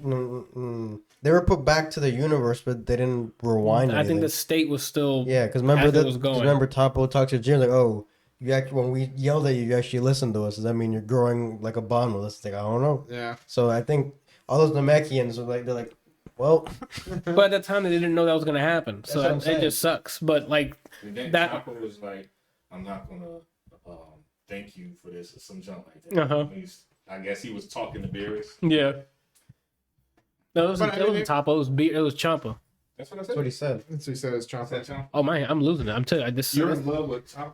I gotta. Yo, his hands are massive. He's got the sexiest fucking Dude, mustache. he could literally crush Jiren. Yeah. You saw him at the very end. He's like holding Jiren. Like it's a baseball card. They all look at Ant. He's like, I'm holding a hot dog right now. He literally pick him up and smoke him with his fucking hand.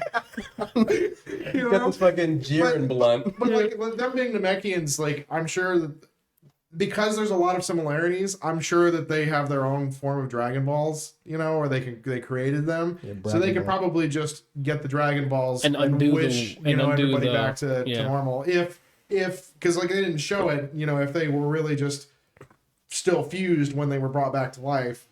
Which, thank you for bringing that up. I thought that was a very clever thing to do to bring a Namekian, those Namekians, and not having been their backstory. I'm like, that's honorable shit right there. Like I'm surprised, and it makes sense that it was two people because I'm like, maybe one person can't take that much energy or whatever the case is. But I thought that was really dope. So I got to shout out with that. That's a good decision on their part. But like to show that's just like. It's not even just to save themselves. It's literally to save everyone. Everybody, yeah, they're like, we'll do it. We'll fuse. They didn't fuse. The last two, right? No, Goku and Vegeta. Because like they said, if they get out, that's two people for the price of one. They didn't want to risk that. Because remember, they were talking about using the Pataros. They grabbed the earrings. They're like, we're going to use it. And they're like, no, we can't risk it. Like they were once Kale did it, they were like, "What the fuck? We can use Pataras?" And he's like, "Supreme Kai, give me your Pataras." He's like, "What?" And he was about to throw it at them so they can use it. I think Whis was the one. And Whis is like, "Whoa, master, you don't want to," with his fucking uppity voice. God bless Whis. He needs to be a narrator for something. I don't think we want to risk losing potential two fighters. And he's like, "All right," and with his deep ass voice, and he's like, and then he just held on to the Pataras. Whereas, Champa was like, use this as a absolute last resort, And he at least prefaced it, as like, look, go fight. If things are really bad, then use this. Because like at that point, it's like we don't have anything else to lose. I mean, if you both are going to go out, it's better you go out like fighting very strong, than just being like, oh well, I guess that's it, Which I thought was really cool because they definitely needed it, and that fight was fucking awesome. Obviously, we saw how it ended. That Goku versus fucking Kefla, that was lit. I didn't think they were gonna fight each other. I thought it was gonna be like a Kefla fight to someone else, like another big person, somebody from the Pride Troopers, because all of them were fucking strong. So I'm like, maybe everyone's gonna be attacking the Pride Troopers in some way, but it ended up being Goku and her. So I'm like, okay, well, it still ended up really cool. What was your favorite? You may have already said this. Your favorite arc to watch is this one? No, sorry. The favorite arc in this tournament, like the favorite set of fights, like Oh. character. It's Vegeta's. It's definitely Vegeta's because he came in there fighting for Bulma, fighting to keep the promise with Keba. He helped Keba in like a couple instances because he saved him. I think. Yeah. He was about to die, and he grabbed him, and he's like, "We're not gonna have the Saiyans die like this." And then I'm Tiger kneed him in the stomach. Yeah, and then hit him afterwards and be like, "No, you fuck! This isn't. I'm not trying to be your friend. You got to toughen up." Like it showed his dad's side. Yeah. And I mean the tough love that he does in there. So I'm like, that's really cool. Master Roshi as well because It's Roshi. The fucking against Frost was actually a pretty clever way to do things. Yeah. Where like he got baited, and then he did the. He came back, and then Vegeta's like, "Bitch." I think mine is probably Topo's because And like that you too, said, yeah, 'cause, like, he literally gave up everything that he believed in to try and save his universe. Like because the God of Destruction goes against like everything he stands for. Yeah, and he was like, we can't go out like this. Yeah. I will be the one that pushes forward so that nobody else has to, and then it's like, I will be a God of Destruction, and then starts just bodying everybody. Holy shit. Like that when he turned, I'm like, no, we have a problem now. I don't know why. I'm like, Jiren, why are we talking about Jiren right now? There's a fucking God of about to be God of Destruction running around in this arena. Who's apparently still weaker than, Jiren. Yeah, I'm like, how is that possible? That was a good misdirection because before that they said, "Oh, there's someone here who's even strong. Someone on Team 11 is rumored to be stronger than their god themselves." And they showed Jiren's bug-eyed ass, and then they're like, "Oh, it's probably him." And then it was Toppo, and I'm like, then fucking Eggman gets pissed. Yeah, pretty much with the fucking beard or the mustache he's got. I don't know. He makes me think of Dr. Robotnik. Yeah. What was I gonna say? The first thing when you ask that question, the first one was Vegeta's because he had the most. Even throughout the whole Super, like it was just him developing actually as I'm not just a grumpy dude. Yeah, I feel like he's had the greatest change. Yes, but I feel like Toppo's willingness to like let it all go, everything up. Yeah, to make sure that they win, I think is the biggest like sacrifice jump from one to the other. Because like Vegeta's slowly been working towards inching, this, throughout everything. Whereas Toppo's like, everything is about justice. Justice will always prevail to fuck it. We're going through this, and then giving it up. That's why I think their fight's the best. It's a literally juxtaposition of the two sides. I like Toppo's is really good too. I liked a lot of the arcs. My favorite one had maybe Vegeta. I like Toppo's too because what's my favorite character? Toppo's the first one that came up. It's for that reason. Hide your erection, dude. You're not gonna Ryan. It's like this. I do love the. I think he's from Bryant's universe. The guy with the belt that's like. He can't get in. Oh my god, the superhero with the changes of the color. Yes, and he's trying to get in and fight and do stuff. He points at Frieza like, I'll let him live for now. He's like, I'll come back to him later. Vegeta's like, or Frieza's like, I'll let him be. But he doesn't get to do anything. He's like, now that I've powered up into my super. And then off he goes, Team Rocket blasting off again. And he doesn't get out though. He just lands on another side of the arena and then tries to do it again. Yes, and then he's like starting to fight somebody else, and then another fight comes in and hits him, and then he gets out. And he's like, "What the fuck happened?"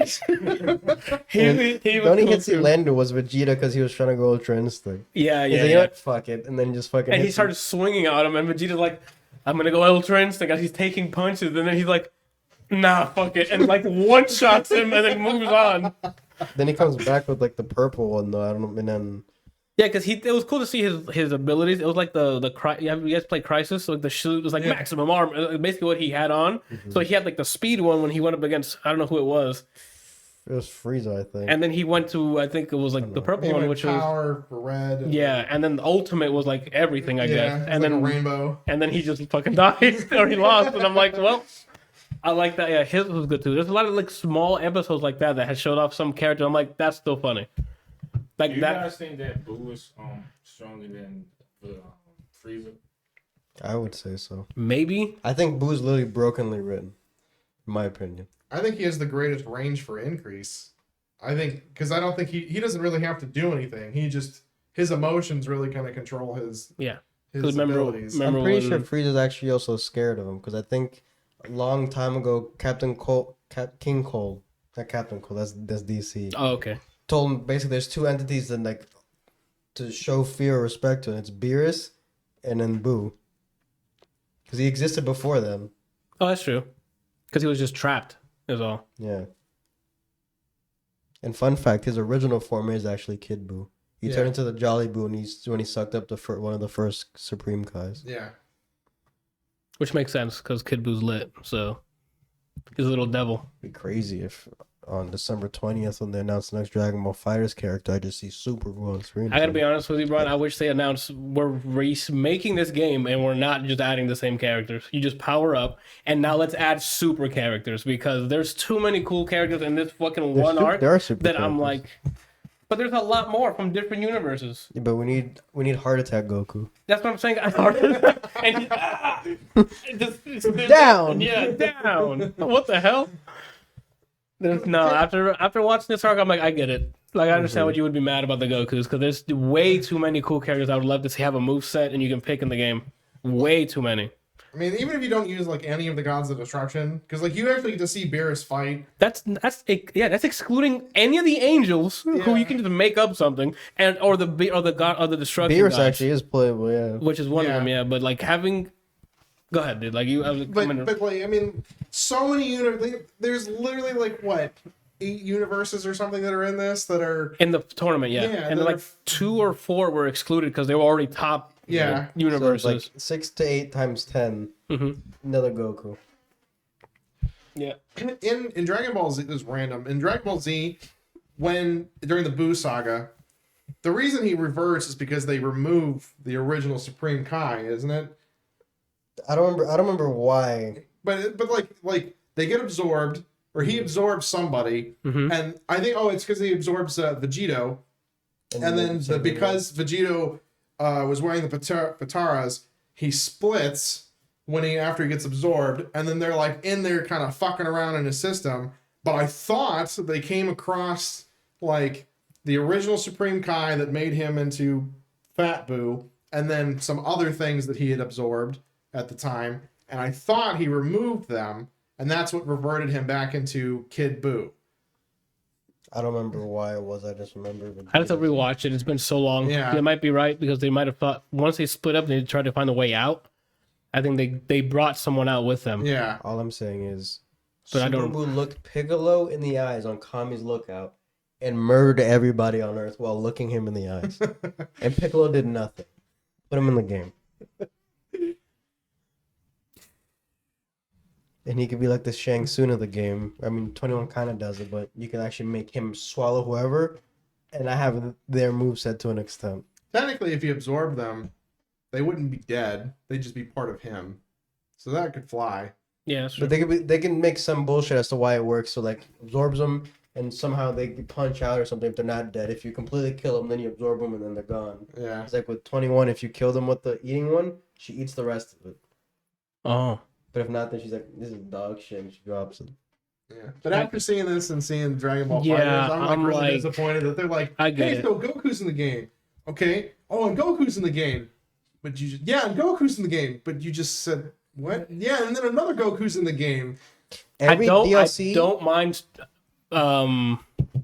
Goku Black. No, once I saw him do this shit, there's a reason. Yeah, that makes sense. So I'm like, when I saw Super Saiyan Rose, I'm like, nobody else says got that in the game. When you pick him, there's a chance. Really? Like, this is my form of Super Saiyan. Super Saiyan Rose. Oh, when you pick them because they have voices. That's why he will always stay there, Randall. But no one else has that form because it's so lit. But that at least makes sense because it's literally a different entity. Yeah, you know, it's not actually Goku. Yeah, but like Goku Black, Goku Blue, Goku Red, Goku Super Saiyan. Every season pass had a Goku on it. Just think about that. That could have been something. There was 2 in the base game. There was Gold Goku, and like, oh, if you beat the story or get points, you get Blue Goku, or you can buy him as DLC. Season 1, base Goku and Vegito. So you got 1.5 Gokus per hour. Season 2, the fucking little piece of shit abomination that is GT Goku, Gogeta. Which so I they have another understand. 1.5. He's not canon anymore. Why they brought him. GT Goku doesn't technically exist. So why is he in this game? Like, it has nothing. Broly didn't either. Remember, because they made all the movies But canon. they did bring him in Dragon Ball Super. He technically exists in Dragon Ball Super because of the movie.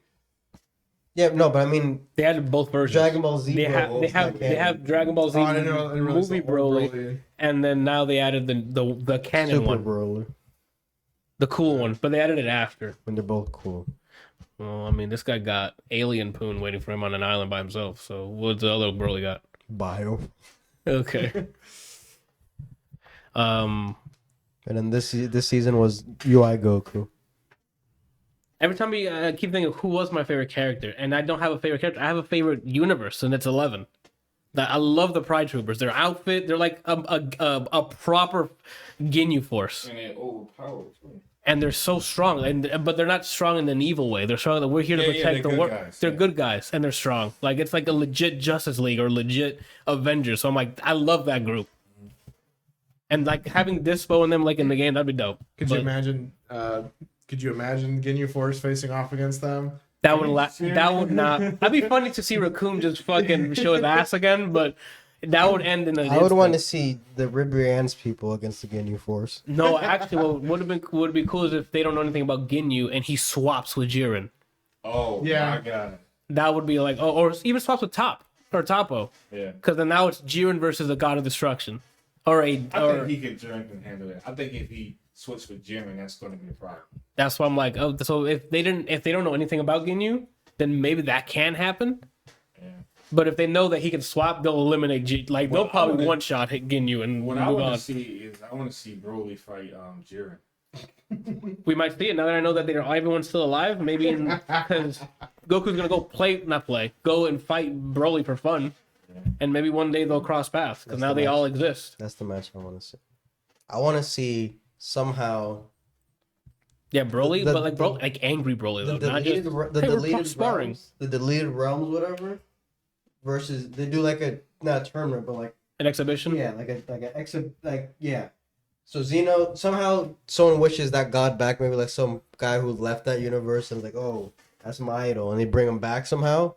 And Zeno's like, we could deal with this, but we want to see more fun stuff. So then they put all the people that got deleted and that god, and then the rest of the other universes we saw, they can be one team of 10. I would love to see that line because I want to see Baby Boy Broly, obviously. Yeah, Vegeta there. Broly would be Jiren on there. Fucking who am I forgetting? Topo would be on there. There's someone else that I'm upsetting myself. Let's go with our universe first. And I want Hit on there. Yeah, Hit's really strong. On our universe, it's gonna be Goku, Vegeta, clearly. That's the 2. 11 is gonna be Topo and Jiren. Isn't Broly from our universe? Yeah. And those 3 from our universe. That's 5 already because we have Topo and Jiren. So who would be the other 5? You know what would be cool? If you did fighters, one god of destruction and one angel from every universe against each other. They can't, because the 2 god of destructions fighting would destroy everything. That's true. Maybe if they create a universe for them to fight in. The Novoid you think would make sense because that's just empty space. But yeah. It can be done. The fucking they can write some shit. The stadium, that's what's not gonna exist anymore. Yeah, that's gonna be deleted. I don't know how they fought on that by the time they got to the end of it. What's going on in the chat? The stadium. Okay, I don't know how they got to the end of the end of that tournament because literally, it started off like a fucking spinner thing and it ended up just like rocks in the air. It looked like a meteor crashed and then. It went from I just want to see Whis fight. I want to see Whis. I don't want to see Whis fight. I want to see his dad fight. I want to see Whis. I don't want to see Whis. I want to see when Whis was walking down that hallway with Goku and he's like, was it Goku? It was someone, and he's like, oh, no one can hold a candle to him, and he's just floating forward. I'm like, I want to see him fight. Well, yeah, out of his family, Whis is the weakest. Well, it's him, then Vados, and then his sister is stronger than him, right? Yeah. But I want to see him because I like his personality. Oh, absolutely. Oh my. When he's dodging an entire piss Broly. Yeah. Oh my. Oh my. If you go back and you watch Super Broly, Whis moves out the way as Gogeta appears. Like when they go to do the fusion, yeah, and then they come back. Whis moves out the way as he appears because he probably sensed the energy of them coming. I was like, what the heck? You can't catch that joke this way. I was really hoping that what I thought was gonna happen was Broly's gonna miss and hit Bulma, and Whis would be like, nah, fam. And that's what I thought was gonna happen. Oh, and then he would have been like, "You're not," because they've had that close relationship, and they always have to make them food and stuff. So I'm sure Vegeta's not the only one who would be pissed if something happened to Bulma. Even honestly, Beerus would probably step in and be like, "Okay, well, I am hungry." So if they had to do a catalyst to make Vegeta whatever Ultra Instinct, I think it had to be a death of his family. Someone has to Yeah, get gone. absolutely. Whether that's Trunks raises and then, because he fights with them, just gets murdered by Boober Boo. That's the next villain. Okay. Boober Boo. And then he just goes, but I want his energy to be black. I don't, how Goku's is the It's silver? I want just hate energy. Just come Oh. Well, he did reach a new energy, I think, because it's a different shade of blue when he got dumb pissed, and even his eyes were a deeper blue. Mm-hmm. So I think he's just ascending that blue suit, whatever that fucking class tree is. People just refer to that one as enhanced Super Saiyan Blue God. You gave me 4 different things. So yeah, but is it Kaioken times 100? I think that's what Goku's probably going to end up trying to push because he's at 20. Does it in one of the. He's at 20 right now. Yeah, he's blue 20. Was it 20? Yeah, he's at. I thought it was 100. I thought he used 100 during. When he does base Kaioken, he did 100. But when he goes blue plus Kaioken, he did that. He only goes to 20 because if he pushes it to 100, I don't think his body can take it. Yeah. But now he's at instinct, so I guess he should be able to hit 100. But he said if that's not a thing anymore. Yeah, you gotta go back and watch the I'll watch it. I'll have to watch the last of it. It's literally, I think it's right after the credits. I was like, I feel like we're missing something, and then we started talking about that. And I was like, oh yeah, we forgot to watch the rest of this. That explains why he didn't do it in the movie, I guess. Yeah. When he first transformed, true. I thought he was. Because during his transformation, when he goes blue, for a couple of seconds, his eyes is white and his hair turns silver. Oh, so you thought he was going to just I go? thought he was going to do it when we were in the movie theater. I was like, but then he just went to blue. I'm pretty sure the movie's the first time we see Vegeta go red. Because he goes red into blue. I don't think we've ever seen him just go red before. Never. It's always... Because it's a different... That's Super Saiyan God. Yeah, that's God. Yeah. And technically, I mean, they could do it for everybody. I don't know why they don't. I don't know why they didn't do that for, Gohan and Vegeta. Because they had the ritual. Yes. I'm like, why isn't everyone having it? Yeah. They could have literally, Goten, Gohan. Trunks, I feel like Give him the baby. He got a new baby. No, Give it. I feel like the reason was because they're the only pure Saiyans. The other ones are half-breeds. But he used... Videl held on. There was something that they did to get Goku. I know that. And then there's a frame where I think Videl goes super... or I think she went yellow for a bit in that episode or something. Or am I just wishing? I think you're wishing that. I think something... they show her have the power for a bit and then the ritual ends or something. Oh, I'd have to watch it. But I don't remember. I could be wrong. They're using the baby that's inside of her. Oh. Remember? Okay. All right, yeah. Because that's the 5th one. Is that they were like, we need a 5th. And then... Pan. Yeah, they were like, well, I'm pregnant. And they were like, okay, I guess that works. That works. So... What I want to see is because Broly apparently is the download of that master. I want him to go Super Saiyan God. Or Super Saiyan Blue, but I don't want to be blue, I want to be purple because his is green originally. I don't know if it works the same way. Do they have the same branch? Because the legendary Super Saiyan goes different than regular Super Saiyan. I think he's I'm pretty sure from reading what I've read, it's you have the Saiyans and he's a Saiyan, but then there's the Super Saiyans and then there's the legendary Saiyan. Yeah. Where he's literally his own entity. He's built completely different energy and everything. But I want that more. And I never got tired of seeing that energy too. And in the arc when Kale got and you see the base kicking and then the green come in, I'm someone's gonna get fucked. It was literally JoJo's the world, and then without the count. And then the green orbs come out, and I'm like, yo, someone's gonna get bodied by this beam. I was really hoping we saw more of her just losing her shit instead of coming back to reality. Yeah. Well, Jiren did it for her. Yeah, when Jiren stopped. Remember, he's like, yo, I'm pissed. He's like, it's over, and he sent her out the first time. That was the first time he said it's over. It's because Kale in Broly form was just destroying things, and then Jiren's like, we can't have this. It's over. It's over. And then it was over. All right. I don't remember that part. I think we'll win between him and Broly. I want to see that fight. Jiren versus Broly. Depends on how long the fight goes. Yes, that's what I was gonna say. As angry as he gets. You saw Broly literally adapted. He went from never seeing Super Saiyan to it took Gogeta to get him out. Yeah. So I think, and where he's at now, just from Goku and Vegeta, if he's like, oh, there's ET, and he starts swinging at him, I think it's gonna go beyond. And if he goes berserk.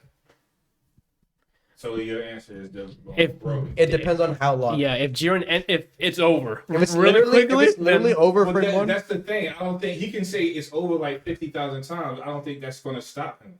Because you remember when he was fighting Vegeta, and you thought Goku thought that Vegeta killed him in the mountain, and he was just down there getting more angry, and he was powering up. I think it's gonna be one of those situations where Jiren hits something, and he thinks it's over, but it ain't over. But they almost killed Broly too in that movie. Remember how the Green Lady's like, no, get him out, escape route.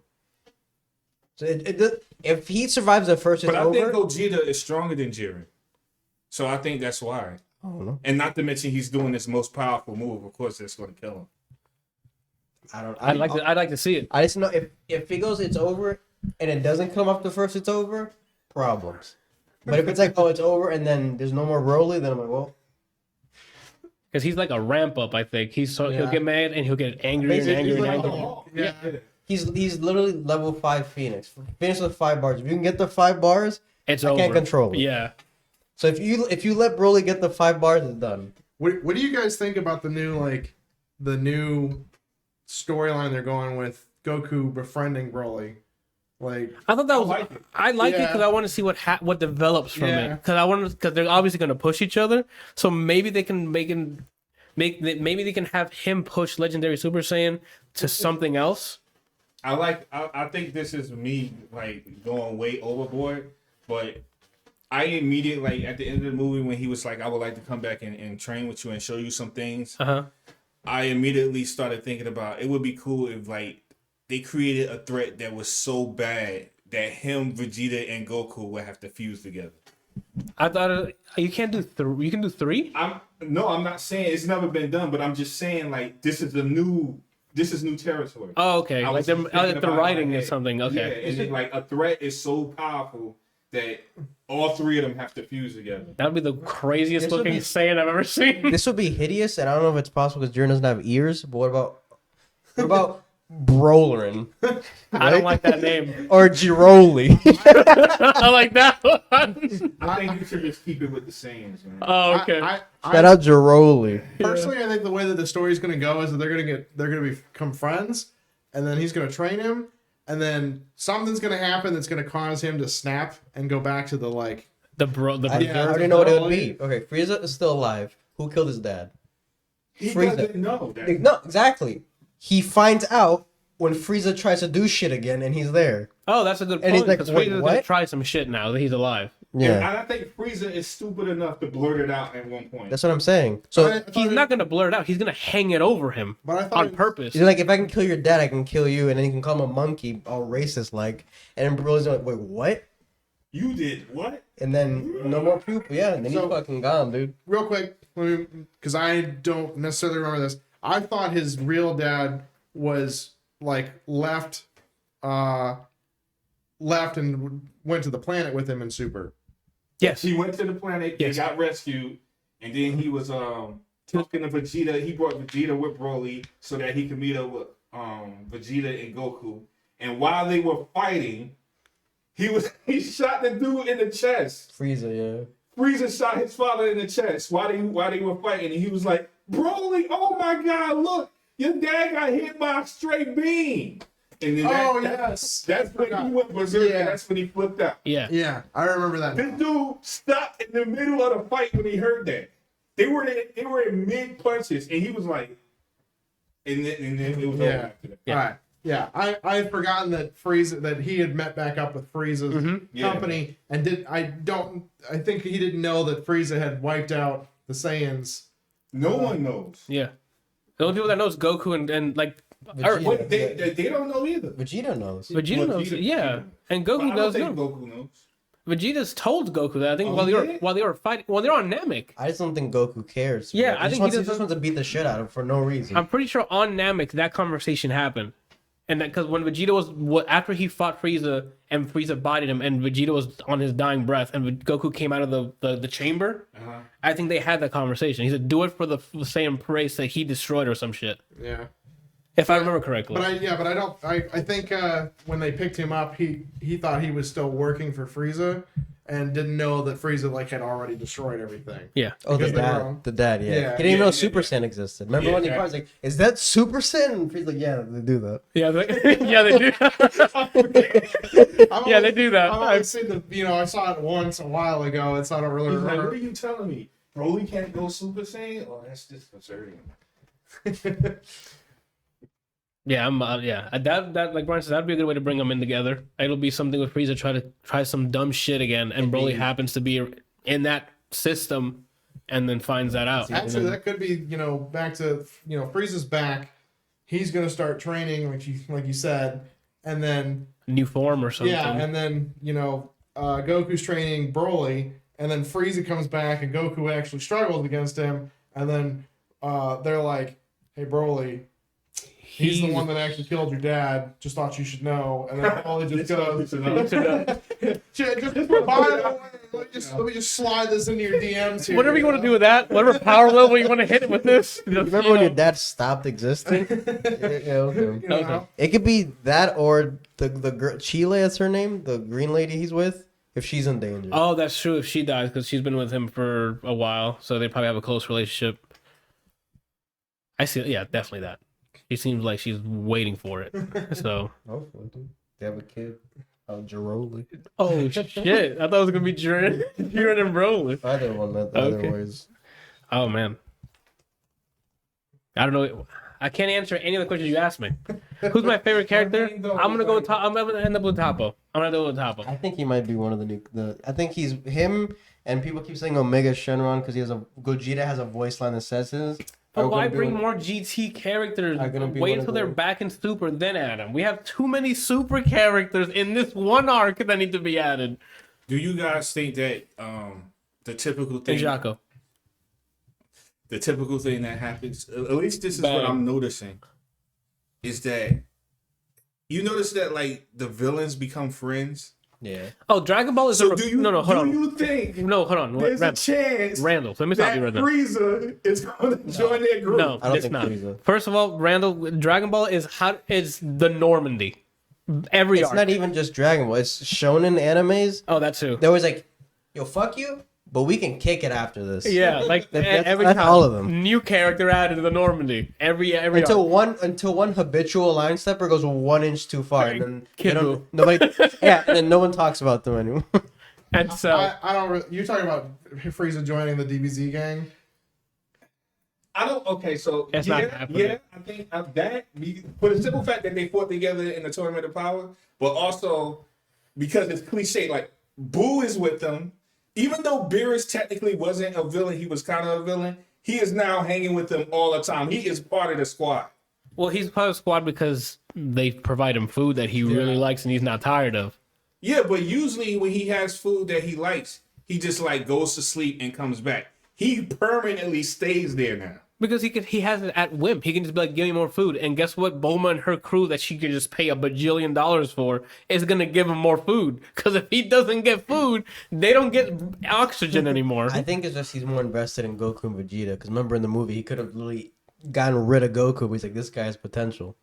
And grabs him. I think it's more so that. And it's mostly like he feels like a proud parent at this point. And during this tournament, it was him learning names. Yeah. Back to back, like, oh, who's that old man's name? Yeah, and it's like, oh, Roshi, you did well. You performed amicably. I like when I forget who it was that was talking. He was like, Goku's son. I'm sorry, Gohan. Yeah, it was nonstop. It was like Goku's kid, Goku Junior. I'm like, get it. It's just 3 letters. I think it was when Gohan got eliminated. And he's like, Gohan or Goku. Oh, sorry, Gohan. Whoa, Gohan. Gojiro. Yeah.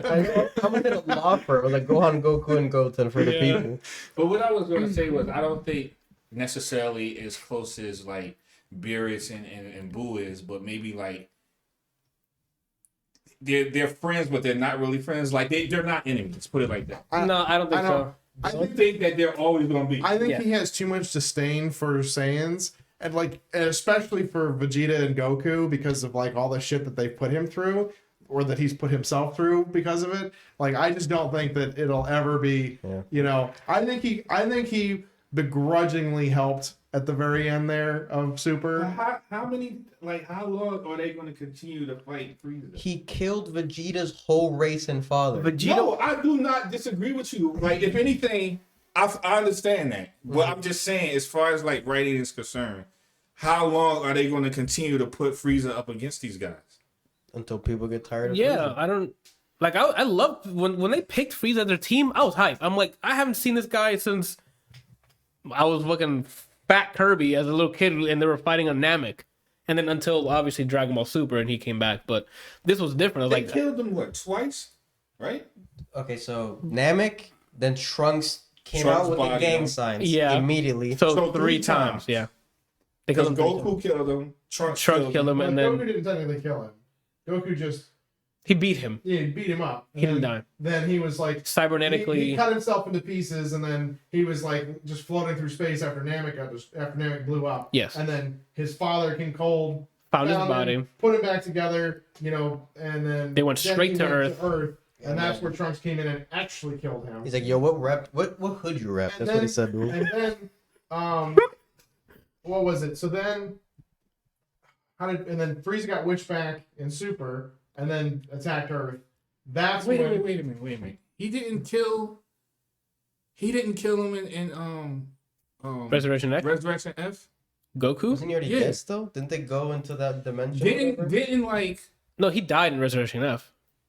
Who? Frieza, right? I thought he was already dead. No, because you remember he was going to destroy the planet. He was brought back by his underlings. Oh. Yeah, that's what I'm talking about. He got brought back, and then he went and attacked Earth again, and then Goku Super Saiyan he Blue. destroyed the Yeah. Earth, and then Whis was like, Time. "Yo, hang on, this," and then that's when Goku actually killed him. Yeah, so that's what I'm saying. Goku killed him. Trunks killed him. Didn't he die a third time? Goku didn't kill him the first time. No, he's talking about now. No, he's been dead the whole time. So Resurrection F is him dying for the second time. Then he So goes, it's twice. he Yeah. then comes back as a Temporary person. angel, I yeah. guess technically. The same thing they did for the Cell games. Yeah.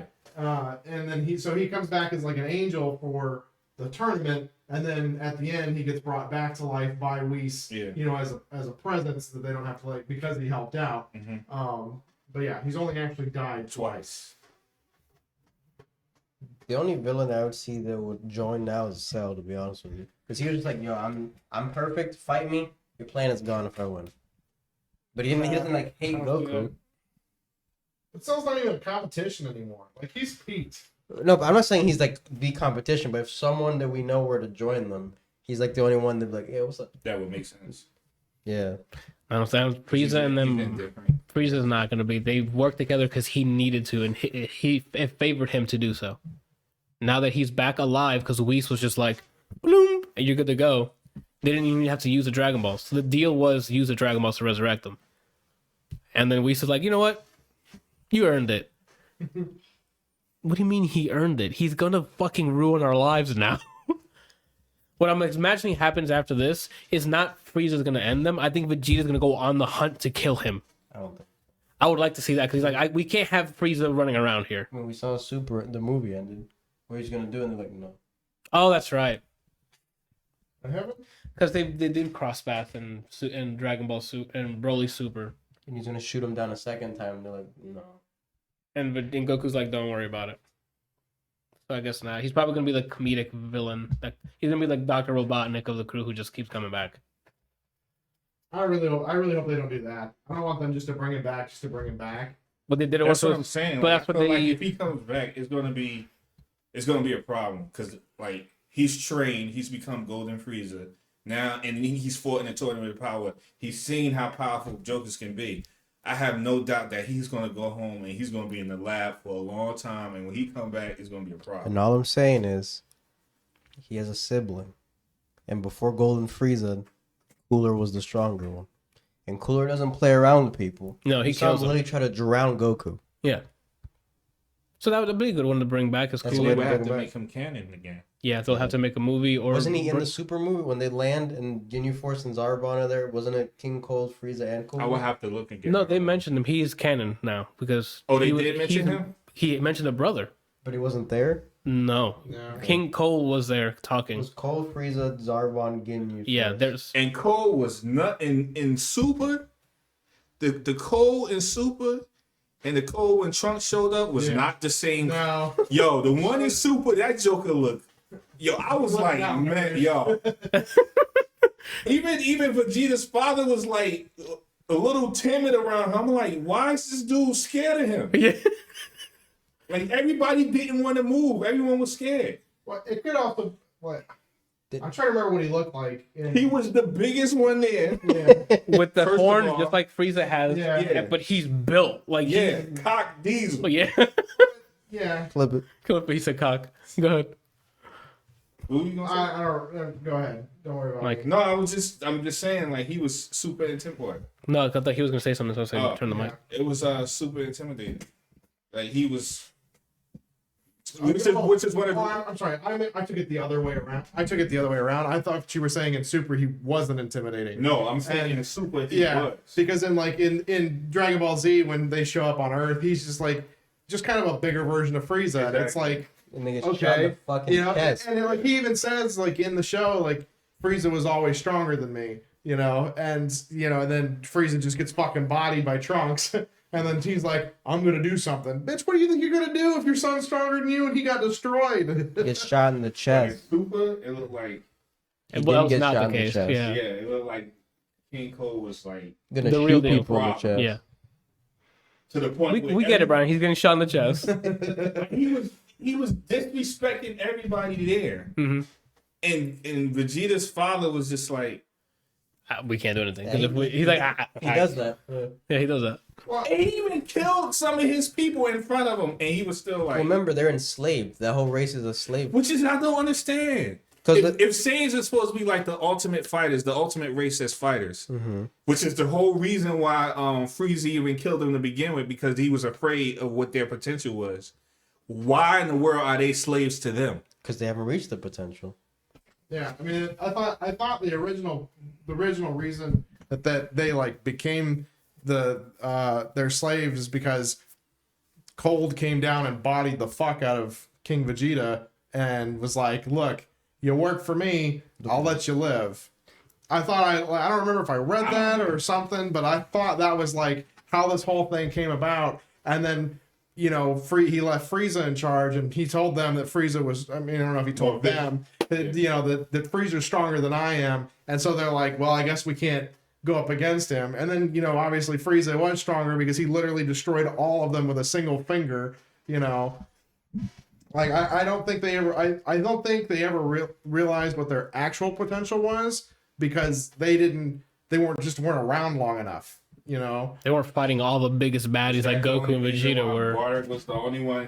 This huge being is coming, and he's the only one. Everybody on Earth or that planet was Planet just Vegeta. sitting there. Yeah. He's the only one that's like,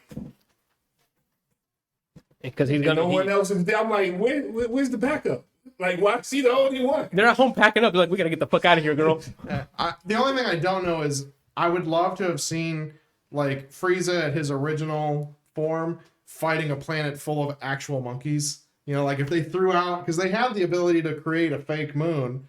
Oh, right, they right. could have, but they don't have control. I don't think they had real control though. Not really, because when Vegeta goes, they lost control. When Goku goes, he loses control. When Gohan went, he lost control. But actually, I wonder if they actually. But those are like they weren't trained to use it.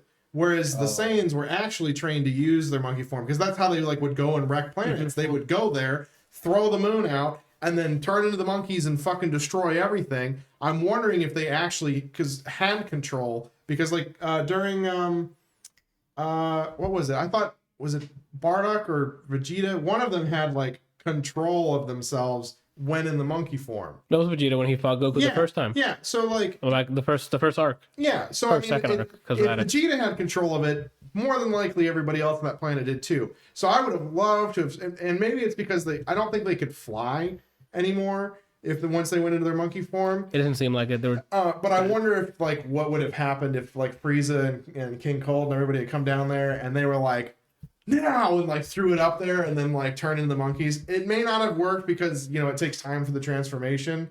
And they could have just bodied everybody while they're in the middle of transforming. But nobody but Android 17 does that. So Frieza and Kiko would have sat there and watched, and 17 would have been like, I don't know. I think Frieza, because I think they're pretty cold-hearted with that stuff. I think they would have just been like, no, I think they would have like when it went up, they would have shot him like, and then said monkey, some racist. yeah, shit. some racist thing that they would say. Yeah, so Dragon Ball Super Tournament of Power, it was fucking great. That was like 3 hours. Yeah, we filled up the time. We already had 2.5 hours. Really, every time we have something light, it's gonna be like an hour maybe, and it's the longest episode with the one thing written. But that's because usually the light stuff is like there's that one thing that either everybody's already seen or everybody's like, bro, Yeah. come on. I was the last one to catch up with Dragon Ball Super, so when Super was on there, I'm like, we're gonna have a good time with this. I'm not gonna watch anything else. And then Randall was like, we gonna watch Tenet later? And I'm like, fuck it, I'll add Tenet on there later on. So we want to watch Tenet. I think the manga for this last arc for Dragon Ball is wrapping up, so I'm assuming they'll start production on the anime. On the anime, good. Oh, the new Bleach is coming out. The anime is coming out in January. There's new Bleach coming out? Is that the which one? It's the final arc. It's like the final arc of Bleach. Yeah. There's stuff after Aizen? Yeah. There's apparently a bunch of stuff after Aizen. Yeah. Oh, I'm down. I haven't seen Bleach in a long time. I don't remember any of the characters. I don't remember if that whatever the fuck it is that I saw where he like is in a Are we taking questions? Who is this? Lewis? I mean, what's the question? I mean, depend on the question. Loist boy. It depends. Yeah, it all depends. Well, I guess my. Oh, what is that? Is there? I mean, it depends on the question. If we can answer, we could. If it's inappropriate, we can't. You know what I'm saying? Go ahead and ask the question while I continue. Yeah. But like, remember after Aizen, he was like, he didn't have his powers anymore, and then like was doing whatever the fuck he was doing, and then suddenly got his powers back because everybody donated a little bit of their power to him. Like, I don't really know if that was part of the manga or not. To me, it was a little weird, you know, with it. But apparently there is a bunch of stuff after the whole Aizen thing. I would need to watch a primer because I forgot a lot of stuff that happened in Bleach. And then I'm down to watch it. I liked all that samurai shit, so. What do you say? What kind of toothpaste do you use, Randall? Why me? We're all going to answer it. No, he says I have a question for my man on the far left in the hoodie. Oh, okay. What kind of toothpaste toothpaste you I use? usually use Colgate, but what's the name of that stuff? I forget what it is. But Colgate and Sensodyne? yeah, Sensodyne. That's what it is. I don't like how that tastes. Yeah, that one no. It just has a weird feeling. So Sensodyne, final answer. Man. God, I love Dragon Ball. Watching the tournament, I'm like, Just because you just feel like I feel to watch it again just because it was so hyped to like just watch it this weekend. It's the original Fast and the Furious. It really is. It really is. It literally, I'm watching like knowing I have no business playing 17 or Hit or Jiren. I'm like, you know what? I'd be kind of nice with him. Oh, we've heard that's about Hit. Hit had some dope fights too when he was helping Khalifa and watch them get out. When they were trying, he's like, "Yo, I'll take care of these guys while you guys can go escape and regain some health." Hit's lit, dude. Like, real quick, I showed this to Anthony earlier, but my brother, this is totally random. Did not talk to Adam about this at all. But Adam sent me a thing that said, you know, everybody says iPhones are the greatest, but I've never seen an iPhone save the universe. and it shows a picture of Android 17 Wow. because it's supposed to be Androids, and I'm like, that's lit. I like to think I don't think this has ever been said canonically, right? In my head, I want to think that 17 chose the job he did as like an homage to 16. Yeah, subscribe to that. You told me about that, and I'm definitely behind that. That's what I think because like remember he's like, oh, do it for the birds, Gohan, and then a Tim hits him. so Tim hits him. You made it seem like it came out of nowhere and it just lands. I mean, it did. It was It framed. did. Yeah, it was framed to just his face, and he's like, and then I mean, you heard the sound, the weird. yeah. Yeah.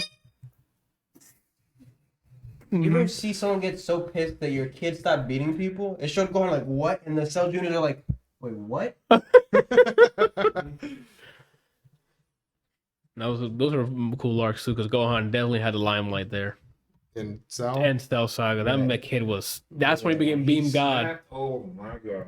Yeah, I refer to Gohan as Beam God. Because almost any time you see him in a beam battle, always wins. Name one time he lost. Exactly. We can't wait. So if you didn't have an answer, like, Beam God. shit, I loved it. If they are making another animation, like Brian says, I'm not gonna wait till it's all over. I'm gonna watch that shit weekly because that shit's hype. This arc was really cool to watch. It was really fun. I know some things that happen because I know friends that read the manga. And they already spoiled it for you. I mean, I was gonna watch it so they can tell me what happened. I don't really care. There's parts that are really cool, and there's parts that yes, it's Dragon Ball. That's like going back to what you said. This is the Fast and the Furious of anime. Like it's just okay. That's the shit that they do. That's fine. Senzu being got it. You're back to normal. You know, hey, I don't have no energy left, but now I'm mad. Now I'm Super Saiyan Blue again. It's just Dragon Ball. Vegeta disrespected. Always second place. Always a fucking bridesmaid, never a bride. Yeah. Shit. Piccolo had cool fights too, and he was like, dude, everyone did some great shit. When they were going up against a sniper. I think it was a sniper who was like deflecting. Also awesome 18 fight with the little sibling stuff with 17 sacrificing herself. Oh, that was good too. Yeah, that was like you love this mushy stuff. Yeah, and then kicked them back up, and I'm like, oh shit. I just wish that they would use their pre-Android names now that they're not Android. That. Instead of referring to themselves at 18 and 17, I wish they used like their actual names. I don't know them off the top of my head. Yeah, I don't remember. But they all had actual. So it's 18 and 17 were humans before, and then they got experimented on, so they're androids, and they had names. And 16, I believe, was made to replicate Dr. Jiro's son that he lost. Mm. So I don't know what his name ever was or whatever, but I know that they were experimented on. All right. I don't think I have anything else to say about Dragon Ball Super. If you're a fan of Dragon Ball and you haven't watched Super at all, fuck, this is worth it. What? Yeah. What? Kakarot. Like this is definitely worth it. The fight scenes are cool. The humor is actually better than Z. Like I think the chemistry between the characters now are a lot funnier. There is serious dramatic moments. I think season 4 is probably the only one I could like. It's probably one that I could go with that because that entire thing was the Future Trunks. I like that. I like the Future Trunks. I think it was. Don't get me wrong, it was cool, but it was like it dragged on for a bit. Yeah, I think all of them. I think the beginning of it is really kind of slow, and then it picks up, and then the season 4, the Future Trunks thing is like to me like it's cool, but it's like it's whatever. But then there's the Tournament of Power, and you're like, yes. This is the hype we wanted. Yes. But I like the Future Trunks. I always like the Future Trunks stuff because it's like a world without the safety nets that we live in. Like people, Gohan's dying, Vegeta died, Goku, all the big guys are dead. So it's like the mid tier and lower tier characters that are always on screen now need to bring it.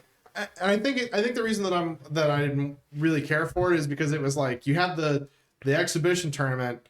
And then this happened. And then it's like, oh, we're gonna take a break and go over here. And it's like, no, I want to fucking see the Tournament of Power. Like, fuck this, get to that.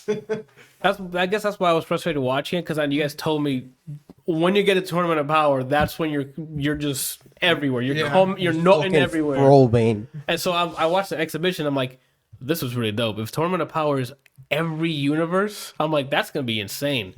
And then they cut to this, and I was still intrigued with it. It just overstayed its welcome. They lost to Zamasu like 6 times. Yeah. And it's going back. And I'm like, okay, you did this way too many times. I really like Fuse Zamasu. I like that he's willing to sit there and tell you why he's a god for like 3 hours. I like that a lot. Yeah, he did it for like 3 minutes just in there talking, and I'm like, yo, we're 17 when you need him.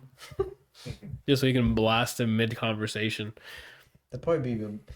If I was a Dragon Ball character, it'd be a fuse between 17 and Fuse Zamasu. I'm gonna rant at you, but you can't rant at me. Oh shit! Yeah, if you like Dragon Ball, is that because you get interrupted all the time here? Mm-hmm. Well, yeah. Oh, that makes sense. So that comes from the heart there. It's the hardships he has. That's funny. Yeah, I don't know if I can recommend this if you don't like Dragon Ball. This will not sway you because it's more intense of the old Dragon Ball. So I don't know how I'd recommend it if you don't watch Dragon Ball. If you like Dragon Ball and you have not watched Super, you're missing out. Because I missed out. The Beerus and the Frieza stuff were okay. The exhibition match was like a good taste of what the Tournament of Power was, which was fantastic. And then the Future Trunks, if you like the Future Trunks saga stuff, then you can, So what's going on here? So us in the SSL fan community have been talking about this for a hot minute. Are you sure my man don't use Crest? Do you use Crest? No. Why? It sounds like they're trying to sponsor you, so just say, yeah, I love Crest. Now, where's my money? You get the weirdest questions. I get the realest viewers. That's what I'm talking. I don't get the when's Fortnite? Like I get like real questions. When's no stream? When's no? See, that's the viewers I When's need. Dadler? Help me, where are you? Yeah, that's all I can recommend. If you love Dragon Ball, man, I keep going off a frame. This is it. This Tournament Power is the most action, the most intent. Like I loved it. There was so many hype moments. I'm yelling here. I couldn't speak English correctly at some moments because the excitement was just so up there. He went through him. Your hashtag Team Hoodie says, "Sorry, glasses guy." Second person refer to Anthony as glasses. Yeah, but I ain't here for you. We're here for Hoodie, man. Oh, is that? Maybe you talking about we're doing like just all. All right, go ahead, Anthony. Some Beavis and Butthead shit right there. I don't like this. Is uncomfortable. Anywho, no one's here for glasses, so I just gotta wear hoodies and I'll be accepted by my viewers. We'll see. Get LASIK. I don't want to. You sure you don't smell? Wow. This coming from the guy who, man, I can't wait till I can get these eyeballs. Cybernetic eyeballs. Cybernetic this and cybernetic that. Yeah, you but won't get LASIK? because LASIK deteriorates. Cybernetic eyeballs won't. How long has it been since you had LASIK? It's like the year I left, so 2012. It's only been 8 years. Yeah. That's a long time. No. You still got good eyesight, right? Yeah. Do you feel like it's like it's gotten a little worse, but it's not like I can still see everything pretty clearly. Brian, that's why I'm proving to you that cybernetic eyeballs will never have that. What if they rust? Yeah. What if there's a bug? What if somebody hacks your eyeballs? You can't. But this could be Ghost in the Shell all over again. You're just wanting me to do it more Anthony, now. what if there's a software update? Yeah, Blue screen dry. I get it replaced, like any hardware part. Yeah, but you have to get there. What if I rob you before you get it replaced? And you can't see. You still have to get to the place where that fixes it. Yeah. A lot can happen between that point and that point. Well, but do you want to play what if games then? I can do that too. That's not what if. That's like reality. If someone gets injured, you still have to get to the hospital. A lot can happen between them. Why would you want to risk that just because you want cybernetic eyeballs when someone either A can get rusted, B they won't get rusted. It won't get rusted. I'm going to be honest. I don't think they would ever do like software updates for an eyeball. I think there's too much risk in that. I think it would just be it's a hardware piece. You plug it in and that's it. Yeah. It's not to say that the hardware can't fail because it's hardware can. You could be driving. Still be hacked? It depends on if it has an internet connection. Like if it's just literally an eyeball that like. Okay, so I'm pretty sure your eyeball is going to be attached to your brain. Yes. Right? Yeah. Which means that your brain is probably going to be getting software updates if it has But I just said that I don't think that's going to be something. Your brain. Why would your brain get software updates? It's your brain. It's literally it's what defines you. It's a piece of machinery. If he's talking about replacing it. Yeah, but you know how brains work? It just remembers certain signals that it sends to replicate whatever you're seeing or hearing or whatever. In learning. Okay. And it can teach itself to store things that it's learning. I don't need to talk to anything exterior. Isn't that the whole point of having remote access? So that you don't have to put in a key or something like that. You can just do it with your brain. No, it's for me to live forever. So you're telling me you want to have this cybernetic brain, but you don't want to be able to open things and see things and communicate with things without physically touching them. Anthony's cursed. He can never open a door. Yeah, it doesn't matter what software. There's no software on this planet that's going to help me open a door. Okay. I don't know. I feel like if you're gonna do that whole cybernetic thing, you might as well go hard and go. But that's exactly what I'm going to be doing. Is getting hard. It's just constantly hard the entire time. Make it so when he comes, it instant transmission's home. He's Yeah. gonna go hard and go home. Yeah. But I mean, you would still keep your brain. Everything else just be cybernetic because your brain could technically live forever. No, he wants everything. He wants to be digitized. A robot. Oh, you want to do what is it? Oh fuck! Well, like what they did in Halo, where they literally upload themselves into an altered carbon. Too. Yeah, Your body is so you no longer want to be human. Randall, have you not lived with yourself? All the shit that you don't want to do? Why would I want to continue to do things I don't want to do? What? So somebody was like talking about. I read this a little while ago where they were like, the human body is amazing. A baby can grow all of these things in a matter of months. Yep. You roll your ankle wrong at 22. It takes 7 years to heal, and it's never the fucking same again. Like, what the fuck is this? It's like you deteriorate over time, so it takes longer to rebuild. Yeah, but that's why he wants to be cybernetic. He doesn't deteriorate. He just upgrades. There's no deterioration other than the fact that he outgrows whatever part it is, or it outgrows its usefulness. We have someone in the chat saying, why does my man want to cripple himself just to say he's a cyborg? What's crippling? I am better in every way objectively. Objectively. If I rob you. I'll take anyone's girl because I can get it bigger, small. I can fit any hole at that point. That's not true. Humans are better at making mistakes. Y'all can gladly. I'll 3D print with my finger that trophy. All right, here's your trophy for being trash. I want my kneecaps to dispense lasagna. Kneecaps to dispense what? Lasagna. I'm like, yo, I'm hungry. Hold on. Can I have a picture of Garfield on its face? Never. If you got a fake arm, you're a cripple, bro. Say that to the amount of pressure I'm applying to your neck because of the engineering in my arm. No, I'm stronger than you. It's not just something to be like, oh, and it dangles. It's going to work better. I want my legs to be propellers so I can fly. My decision still stands where if I'm going to go that route, it's just going to be nanotech. It's going to be something that I put inside my body. Ooh. No. Oh. It's going to be something that... Stop!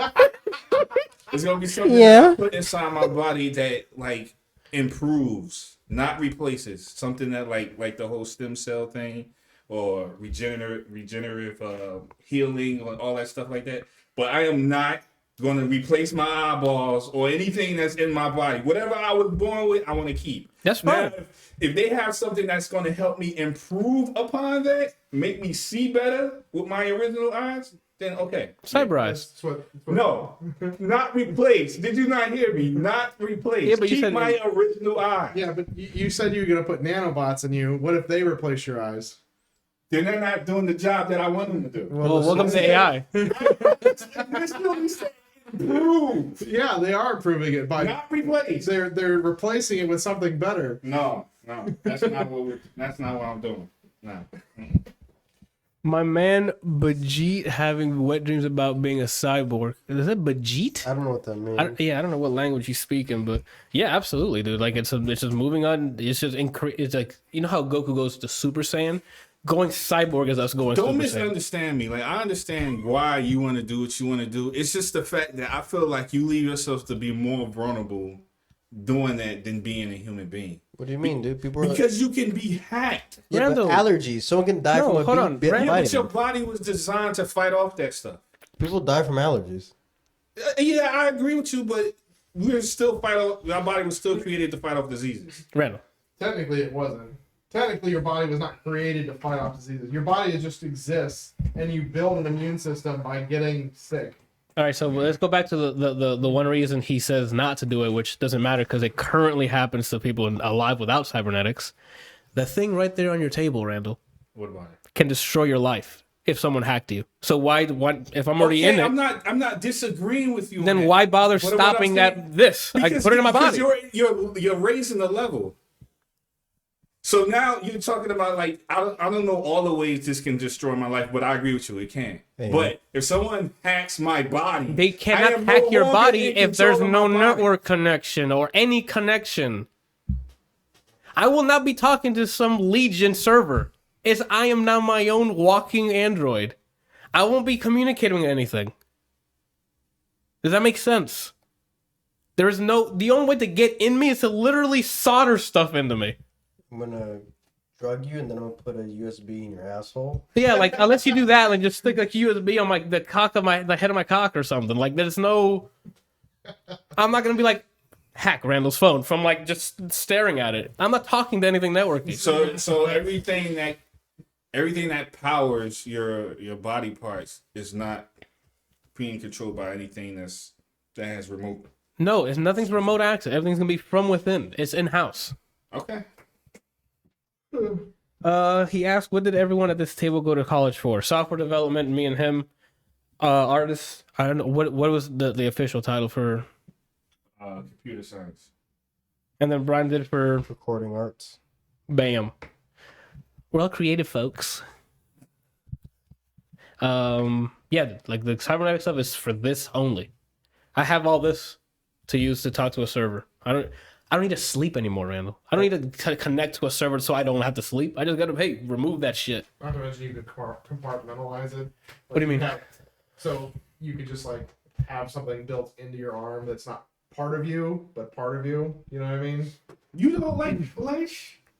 I'm gonna have a flesh over it. I'm not gonna walk around looking like metal cooler. Okay, so I'm glad we were having this conversation because this has been a conversation that I've had since high school. With who? And Me. From high school. Yeah, with Bryant. With the high school. Yeah. With like my friends, that I grew up with. So, what is the difference between an android and a cyborg? Oh, I don't know the actual definition. I just want the innards of a machine. But no, I'm not. Well, covered in something that's created, whereas a cyborg is somebody that's like part human. Is it? Pretty sure. Because android. Brian said he was used to be humans. They used to be human. So like, okay, so there's a In Dragon Ball. there's a certain, okay. I see what you're at. there's a certain point where you're more human than robot versus more robot than human. I thought that when you're more human than robot, even though you have robot parts, that makes you a cyborg. When you're an android, it's the other way around, right? Where you have more cybernetics than human parts. Parts. It makes sense. I feel like they're probably just synonymous. I feel like there's different ways to say the same thing. I don't know. I think they're different, man. Loist boy, having robot eyes doesn't remove the need to sleep, as the rest of my body is now powered by battery, so I don't need to sleep. The same way you use your phone while it's charging, I plug myself up and keep it moving. Well, you can be even more efficient, Anthony. Solar panel body. Or solar panel, yeah, I can just walk around and be charged. I don't need to sleep. The cyber eyes has nothing to do with that. It's just there's another part to it. According to this, what is the difference between an android and a cyborg? What is the difference between an android and a cyborg? A cyborg is at least partially organic, the org part. So human with grafted cybernetic components is a cyborg. RoboCop is a cyborg, being built on a biological human frame. An android is just a robot that has the form of a human. So I guess they weren't technically. So they don't have to have flesh in order to be an android. Right. You literally just are. You look humanistic. Designed to be human. Yeah, you're designed to look like a human, but you're fully Cybernetic. Full cybernetic. So I would be Terminated as a cyborg because it's metal over living tissue. Living tissue over metal. That's still an android. Yeah, because he's a robot made to look human. Yeah, he's a robot made to look human. But So the tissue is real flesh. I mean, you can make that inside. You can make real looking It's flesh. not real looking, but it's actual real. yeah, but it doesn't do anything for the. It doesn't do anything for the robot. Because he can peel it off and nothing has wrong with him. Yeah, so he can live. He can just pull it off, and it doesn't do anything for him. Well, we've It's seen not it when it gets burned off. Yeah. He's still walking and completely fine. Yeah, the living tissue I think was there just to protect him to like go back in time. Yeah, or because whatever. you can't just walk. You can't just Yeah. come back. Yeah, so he's an android because he's a robot that looks human. Yeah. Whereas a cyborg is a human that has cybernetic parts. So I guess in Dragon Ball they just misnamed him. Either that or they basically went from being human to fully android and just used their bodies as a frame. That would mean that they're dead. Maybe. I don't know if they died or not. I don't remember. All I know is 17 and 18 were actual twins experimented on. 16 made to resemble his son. So I don't know what the definition is, but I just need Android's this. probably also a lot easier to say than cyborg. I mean, you wouldn't call him cyborg, whatever. Android sounds better. It may just be, a misnomer for the show. Mm-hmm. The hell are we talking about? How did we get to talking about me being replacing Doesn't my? matter. That's the best part about the podcast. You just talk about whatever the fuck you want. I'm trying to get the breadcrumbs. So maybe we were talking about something else beforehand. We was talking about you being How we get to that is what I'm trying to figure out. Don't worry about it. Yeah, it's because I said get LASIK because the guy in chat was got like it. glasses man, something, and I was like, Well, he's not here for me. That's what he said. He's not here for Glass Me. He's Yeah, I here for know. Team Hoodie. So No, hey, he's for just him. yeah, just for team left hoodie. He's seen far left hood. Yeah, far oh left hoodie. shit. Okay. And then Well, he also streams. You can go to twitch.tv/loaded lying to these people. Well, because maybe you can stop it's not making me a loaded liar. up. It's Zen 5 now. He has like 7 of them, but it's loaded up for gaming. Really? 7? Yeah. No, I only have 2. There's an art. Beanbag Boy. What's the other There's one? an art. There's an art, and there's a video game. And what was your OnlyFans? I don't have an OnlyFans. Oh, You have- Brazzers. I'm It's sorry. yeah. Really? It's not Brazzers, bad. yeah. It's Pornhub community. Is what? Pornhub community. I've never heard that one. Is that the new? No. Your acting skills aren't great. I'm not. Okay. Well, Oh man. Yeah. So Cyborg. So you guys should get on board. I've been since I was a kid. oh wait, you're for this? I was probably before him. Wow. And that's, What about you? You too? About being a cyborg? Yes. I would do some things. he probably wouldn't go to my extent. The No. only thing that would keep me from full body is if I lose the sense of touch. Then I'd have to pick and choose. But if I can make a body and like, oh, this is hot, then I'd be like, you know what? That's just a sensor. Yeah, you can do that. But I want it to be like 1-to-1. Yeah, a sensor that can feel things. Yeah, you can do that. Well, show me it now. They're actually using that. Okay, graphene is the next god material. Uh-huh. Okay, like it is the material that is going to move us into like past the space age. Okay, Some of us clearly, because we're just going to stay with nanotech or some know, shit. they- So. Nanotech is good. they Oh, have- you can vouch. That's a The Yelp stock review. went up. It's- Yeah, check the nanotech stock. but they've actually started creating for like what do you call them, for amputees, they've started creating robotic arms that use graphene to actually have sense, like touch sense, so that they can like still feel again. Graphene is amazing. Okay, But isn't that just like touch and taste and all? That's just impulses to the brain. It's a Yes. yeah. I mean, so what is the whole? sound is technically just a wave. Like, I mean, it isn't really anything. I know, but what I'm saying is, if it's just a brain limb connection, a signal, then why are they going through the extra step of the graphene? Because you can do that with metal. You could just anytime there's a sensor that says I'm touching this object. Well, I guess it would have to know what object you're touching. Yeah. in order to- It's not programmed. They're using the graphene to like actually physically feel what and it then is that it you're then touching. it tells the brain Yes. that this is metal or plastic. Yeah. Yes. Okay, that's cool. But like, I mean, graphene it stores data. It's like the greatest battery in the fucking universe. It's a great way to stay in shape. It is a great way to stay in shape. Great way to stay in shape. Just I can't wait until they like learn how to Full mass mass. produce it. Do it. telling you, lasagna needs. telling you, Randall, what if you're like, yo, I'm running late. I didn't fill my gas tank, and you become a vehicle. Oh, here we go. with this. You don't want to I don't want to be a vehicle. All right. You're lost then when you're late to all your meetings. And you're like, yo, I want to see what's at the bottom of the ocean, but I can't breathe. Okay, all right. Submarine. There is one thing. Wow. I don't know if that picked I up on the swim mic. very well. Thank you very much. Uh-huh. There is one thing within the realm of what you're talking about that I will probably venture into, and this is probably the only thing. Okay. If they can figure out, Removable asshole.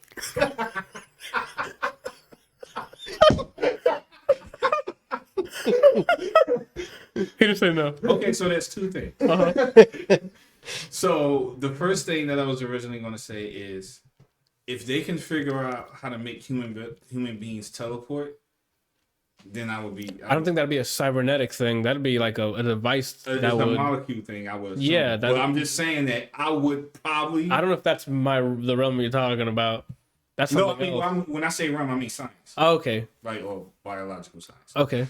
That and if I don't have to go to the bathroom anymore, because I hate going to the bathroom. That would be in my realm. There was Those things, if I can get that removed, and I can somehow, I don't know how they will figure it out. If I can teleport, the food one, you'd have a compartment here where the stomach, or instead of your stomach, is something that'll just burn it up and use that as fuel for the rest of your body. So you need more than just that. I would just get rid of having to shit. Like I still want to like. You still want to pee, but not shit. I think I've said this before. No one's had to shit and then shat and felt better. When you have to. No. Hear me out. When you're like, yo, I gotta pee, and you let it out, relief. When you want to relieve yourself from shitting, you have to go sit down and push even more. Make yourself even more uncomfortable to feel empty. Different levels. Yeah, but the satisfying thing is it's more shitting because I'm pushing, so I'm working. And then when I'm done working, I'm like, I worked. No, I never heard someone. So I can guarantee you never pooped away. When you're peeing, you're like, I have. No, I have. Show me the recording. I've had like a huge shit come out, and I'm like, it's one of those pushes where you're like, I'm probably bleeding in there. You named it? Yeah, and I'm like, and when it comes out, I'm like, woo, you know what I'm saying? The process afterward. That's. And then you have to wipe. Like, Exactly. That's the part I hate. That's what a bidet is for. Do you know what a bidet is? Yeah, I know what a bidet is. I don't have one. I don't feel comfortable having water shot up my behind. It's just, it gets shot up your behind. It just What? It gets shot at your behind. Yeah, it just cleans it. We. That's not cleaning your behind, bro. is. You gotta get up in there, man. So what you're saying is you get a little finger up in there every time you wipe? Yeah. he wants it so strong that when it goes up his ass, it comes out of his mouth. oh, He wants to become a fountain. No, when I clean, you gotta be thorough. That's why you gotta get a removable asshole. So you can be like, you pooped, you take it off. So and if you put it in the sink. so if you do that, why won't you bottom for me? What? You heard it here first. Here to say no. So no, removable asshole. His idea. Yeah. It's just saying Randall wants to be a submarine. I knew it. All right, Randall, unless you want to talk about Empire Sun, we can wrap this. I want to be able to breathe underwater. Personally, like to me, that would just be awesome. Oh, I would like that because you can explore like the coral reef and stuff. So I'd agree with that. What about being eaten by sharks and stuff? So Okay. sharks actually don't attack humans that often. Not to mention they like only really hunt for food, and it's usually only fish. There's far less shark attacks than you actually than you think than you. There's an entire realize. week dedicated to how cool they are. If you could breathe underwater, you'd be safer because dolphins have been known to rape people. And since we can't, since we can't breathe, so dolphins will try to fuck a person and bring it down the water to have sex with it. We can't breathe, but it like chokes. But you said you were safer. Yeah, because it tried to bring us down. I'm still being fucked by a dolphin. No.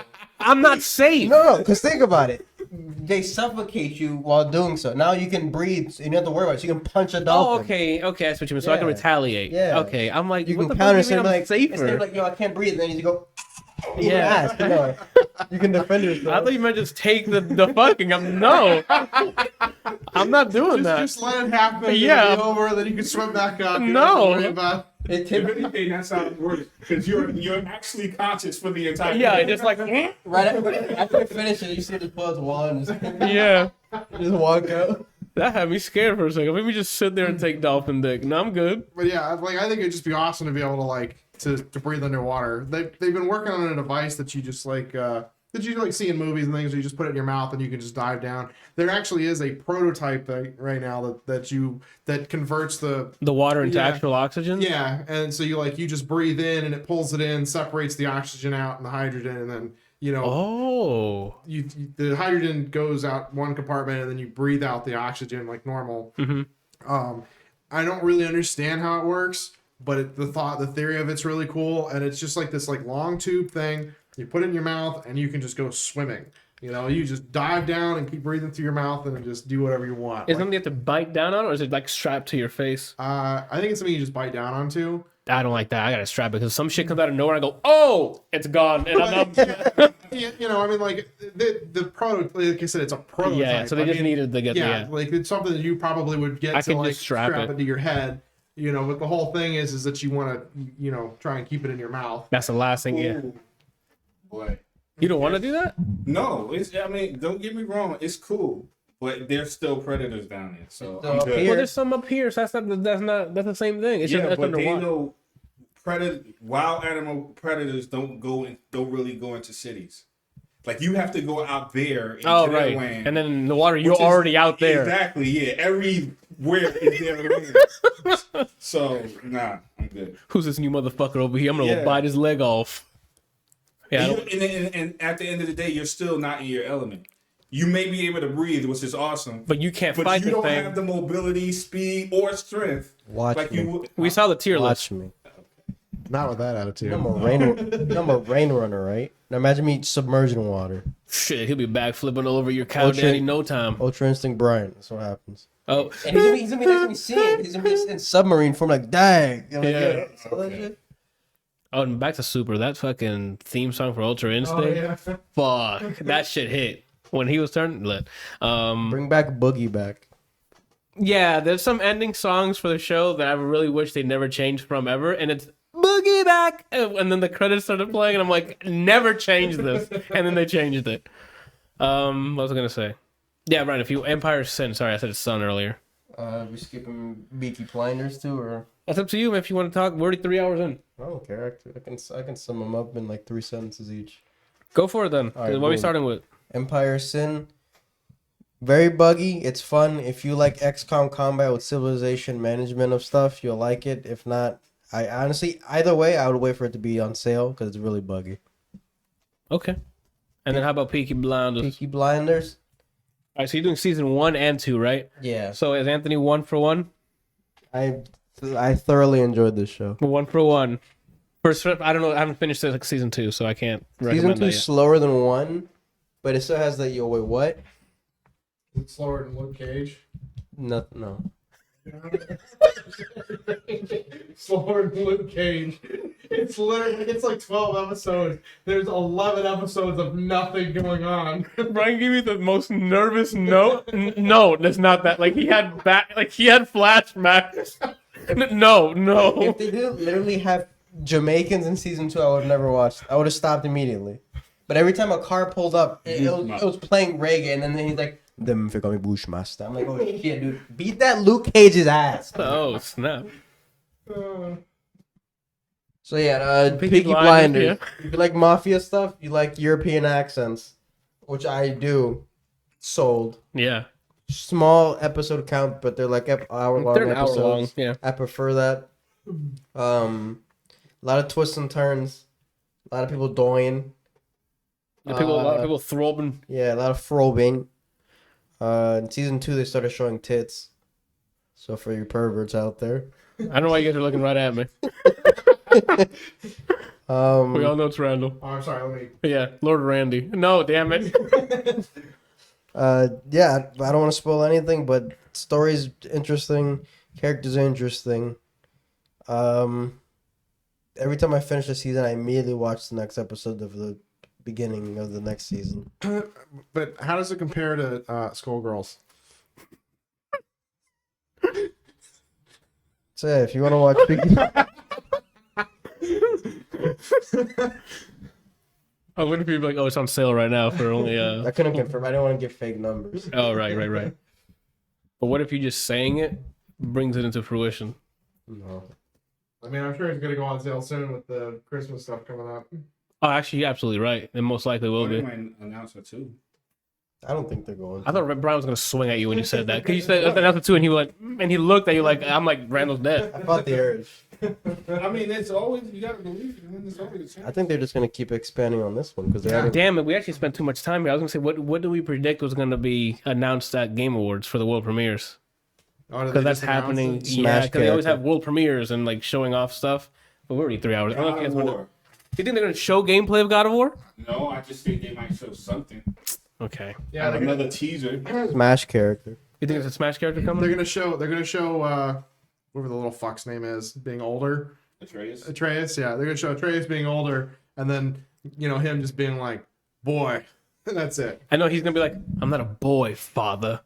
Oh I shit. don't think he's gonna be older. I think Because it's gonna take- it should take place right after. Because I think- Thor has a business with God of War. Yeah. Smash character. Do you have one that you want? no one that would ever be added. That isn't it. Okay, but who would you want? I want anyone from Hades. Zagreus is fine. I'm sorry, that didn't even go. Don't. He said Goku. They already The joint smash. they already denounced that. He said no one from anything that's not. If they didn't originate from a game, they can't be in. So like, let's go fucking Sakurai. Yeah. Basically, yeah, Zagreus or a Skullgirl's character, probably Cerebella, because she'd be easiest to work in. I think Cerebella would be a higher pick because I think we already had the discussion. Zagreus is a real character before Hades. Yeah, but not that version. Okay. So I think guess. about it, Icarus is a real person with pits in them. Yeah, but they made a game out of him. Hades is a game off of a lot of just mythology. Yeah, I guess so. That checks out. I don't know. We don't have enough time for the predictions. I completely forgot. It's this Friday. Hope Who do you you got. think is going to win Game of the Year? We had that episode already. You did? We sat around and literally went through each scenario. And You were there and you gave us you yourself gave what you wanted to win and what you thought was going to win. Oh, you talking about who went to... And then you swore to me you're gonna buy Witcher 3 and stream it. You said that, and I was like, "Whoa!" Did not say that. Yeah. I was there. Can confirm. Then you put your titty in my hand. What? Nothing random. Don't worry, you pervert. So yeah, we'll find out, and we'll find out who won. We kind of guessed very similarly on. There's some key categories that's gonna make or break each of us. All I know, if The Last of Us 2 wins, I'm going to be very angry. I probably would be too, because like Doom Eternal, Hades, Ghost of Tsushima, like the gameplay there was way better than I mean, Last of Us Story 2 I did enjoy a bit until it kind of overstayed its welcome, but gameplay's king, and Doom Eternal and Hades are like up there. From those selections, I have my top 10 that I have other games that I thought gameplay was better, but that's just me. Anywho, so I guess you're done with your reviews, Ron? Yeah, I recommend Peaky Blindness to anyone who likes television shows. Empire Sin. If you like XCOM and you like Civ games, wait for it to be on sale. You recommend Peaky Blinders who love television shows? Yeah, anyone who likes it. Any television show, go watch Peaky Blinders. I wouldn't put it up there with like Breaking Bad or Mr. Robot, but What about The Wire? He's never seen it. The Wire. I watched it as he like a kid, but I don't remember most of it. If I you guys wouldn't put it haven't seen up The there Wire, with watch The Wire. I wouldn't put it up there with those two, but there's a chance it could be going up there. Okay, depending on how these seasons turn out. Yeah, if I don't get tired of it, like with the Americans. Yeah. We're binging it, so you might, because it's going to be constantly watching these guys. I've been taking days break because I've been prioritizing gaming over watching stuff. I've been binging stuff before and it never fell off. Okay. PC. All right then, peeps. Notable releases. I didn't even bother to check. So what? What? You know what's coming out this week. Cyberpunk Friday. All right. NDA came out yesterday. Mixed reports. So on Thursday. Huh? Oh, Thursday. I'm sorry. It's on Thursday. Yeah, right. Thank and you. Then we're gonna be doing this bullshit Game Awards, and then we're gonna put Sagat and Smash. You don't have to watch it. No, I have to. You have two screens. You can watch it and be playing. I can't do both things. Okay. That's not a game that you That you multitask? You don't even know. That's true. You didn't play Witcher. And speaking of which, the same your boy, the one on the left that you said, Jeff Gerstmann. He said that you shouldn't compare Witcher to this game because he said as far as he hated Witcher. well, That's why. As far as like their reputation and how they make games, It's different now. It's nothing like Cyberpunk is nothing like Witcher as far as like the quality. But that's not what I refer to when I do that. Okay. I'm just telling you what he said. We're just going with it. So Thursday, correct? That's what it is. 7 p. I think it's 7 p.m. Eastern for us. It unlocks. So and the preloads are available I now. preloaded yesterday. So how big was the download size? 59 gigs. That's not so bad. 59 gigs is not bad. Well, 48 of it is it's all about cosmetics for the penis. Oh, I'm telling you, dude. As soon as I start, I'm gonna be like, "Oh, dude." Did they really keep that in the game? Yes, so you can change genitalia size and I stuff don't like understand that. why that's even a thing. Like that. Why else? How am I gonna beat off later? I need to put the smallest penis so I can beat off to it. I think he's gonna like make his character nude and look down and see if he can see his penis. Apparently you can. There's multiple instances that we can just be naked and you can see yourself. There's bugs where you try to put on clothing and you're just naked. Oh yeah, I heard about that. That's gonna happen when I'm streaming and my stream gets shut down. Yeah, that's what, now that I've read that, I'm like, should I be streaming this and we're gonna get knocked down? Or If I lose my channel, I don't care. oh, okay, well. So we got Cyberpunk. What else? Movies? No, Wonder Woman's 25th, so it's not this week. Today, DLC character for Marvel's Avengers, Kate Bishop's out. I don't know when we're gonna play that, Brian. And a DLC character for the Power Rangers fighting game, Scorpina, is out as well. As of today. Oh, okay. And then for movies and music, I didn't check. God bless you guys. We're getting to the end of the year. Man we're on the getting Moon tired of comes this. out So... tomorrow. Oh, is it? Or sometime this week. Man Probably on the Moon Friday 3. then. Yeah. What is it? Kid Kid Cudi's new album. So there you go. Man on the Mood 3. That's it for notable releases. I guess what are you guys doing this week? And I'll wrap up with what's happening with the channel later on.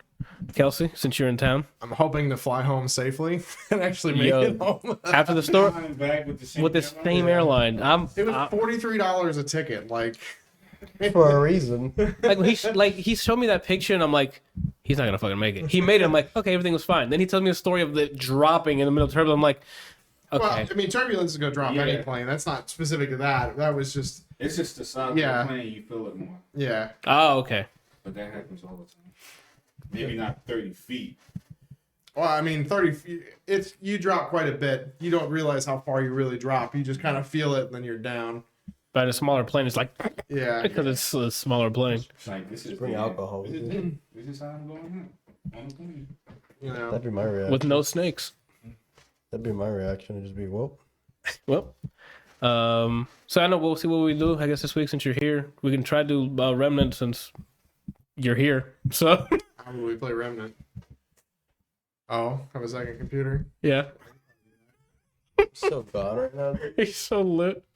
I'd have to make sure I've installed and updated, but we can do that if we want tomorrow, or I don't know. We'll sort something out. What we're doing this week, in terms of me and myself and him, and Brian if we do anything co-op, or we just shoot the shit and not even stream. So. I'm not here to make decisions. I'm just here to hang out. Yeah, so I felt like what we do as long as we're hanging out. we'll see what that's to be determined. Brian, what are you doing this week? Tomorrow, whatever we're doing, I think I'm probably gonna load up some, and then we'll do that. Good choice. Thursday, watching some fucking Game Awards Yeah. instead of playing Cyberpunk. And then Friday, No. Friday. Game Awards is Friday. Cyberpunk comes out Thursday. no.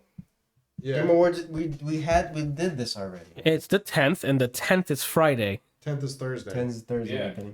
So like I said last time we fucking talked about this. So I was right? No, I have 10,000 steps. That's what I just said. Oh, my fault. Look, check it.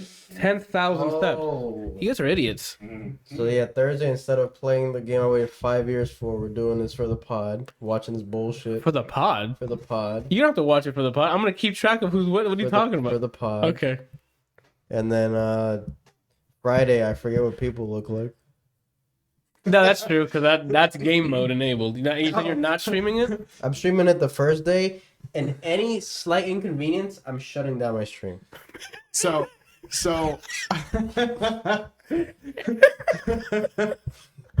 You're going to not do it with warning, right? You just Well, then I literally, you just want to see the screen go black. Yeah. if somebody I'm if somebody comes and says something wrong, if it stutters for one frame, this is what you're gonna see. All right, listen. So I showed this to Anthony earlier when we were at Lowe's, but somebody posted like a TikTok or just some video on Reddit, and they were like, "We were used to be inseparable.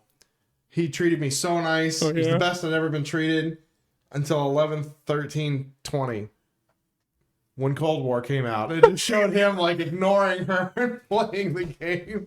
And when you were like, and then Friday, I forget what people look like. It made me think of that. Oh, Lord. So basically it's Game Awards, and then you're gone until Tuesday with Cyberpunk. Mm-hmm. Got it. Kelsey, we don't know what the hell we're doing. We're probably just going to hang out. Yeah, So I don't know I mean, what we're... I'm gonna finish that fucking thing tomorrow. Okay, yeah, most 'Cause all I have likely. to do is finish painting and then put it together. Yeah.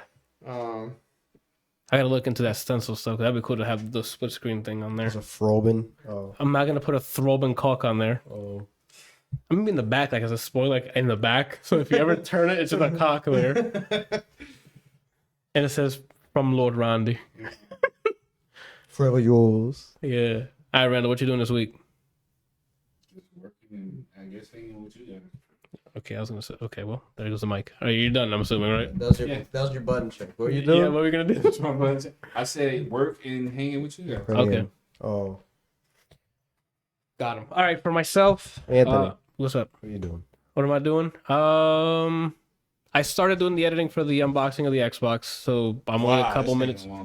It is. It's my first time editing, so I'm learning how to edit while I'm editing it. What's up? Do a second video reboxing as if you're gonna return it.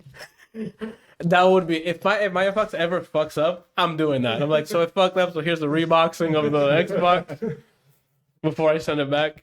That's a good idea. Hopefully it doesn't explode. So I'm working on that still. Mario, I think, is still going, but I got to finish Mario because I think I don't have any more footage for it. Remnant, I think, is still going on Wednesdays. My playthrough with Bryant on Dark Side of Genesis are going on the weekend still. And I think Last of Us either finished or is about to finish on Mondays. So that's that. So I got to start playing more games or recording more games. Oh, the Torchlight gameplay that me and Brian started is going up. I don't know what days yet, but I have it on YouTube already. I just got to make it public. And that's that. Tomorrow I might stream, but I might just end up just fucking and just hanging out and having more drinks and just chilling. So that's that. Thursday, Cyberpunk comes out, so I might give that like an hour playthrough or something before the Game Awards just to see how it runs.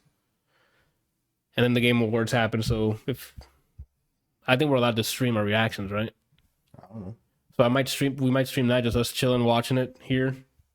Or just watching, I don't know how we're going to set that up. And then Friday, I don't think it's going to be a stream Friday. Friday, I'm probably going to just see if I can work on the edit so I can get the video out. And I think that's it for the week. And then the weekend, I won't be streaming. And I don't have Dragon Ball to watch anymore because I finished it. Do we have another anime set up that we all watching together or no? You wanted to start Vinland. Yeah, I did want to watch Vinland Saga. I heard it was good. And I'm playing Valhalla, so I'm like... I started watching Vinland Saga. It's pretty decent. Okay, so I thought you were going to say it's trash. And I'm like, no, okay. I mean, I started watching it, and then I don't remember why I stopped, but I started watching something else. We also still, I don't know if you've caught up on... Which one? My Hero Academia. I have to watch. I started the first season. I think I'm caught up. Okay. I started the newest season, so the first episode was a recap. And I haven't watched this one. Yeah. There's also new episodes of his Dark Materials out for season 2. That's what I need to watch. I need to catch up. I think there's like 4 episodes. Yeah. I have to start that. It's really good. I mean, I liked it. I've only caught like... That's his review. I mean, I've been waiting on Anthony, so I haven't watched the second season. Yeah, same. I didn't know it was out until like 3 weeks later. I'm like, oh shit, there's new episodes out. Yeah. I gotta watch Mandalorian too at some point. Oh my god. That's what I'm waiting for. I know Randall hasn't talked about it yet. Get on it, bro. You need to get on that. And just wait until it's all out and then I binge it so then we can have the review on here. You saw the first season? Yeah, it's fucking cool, man.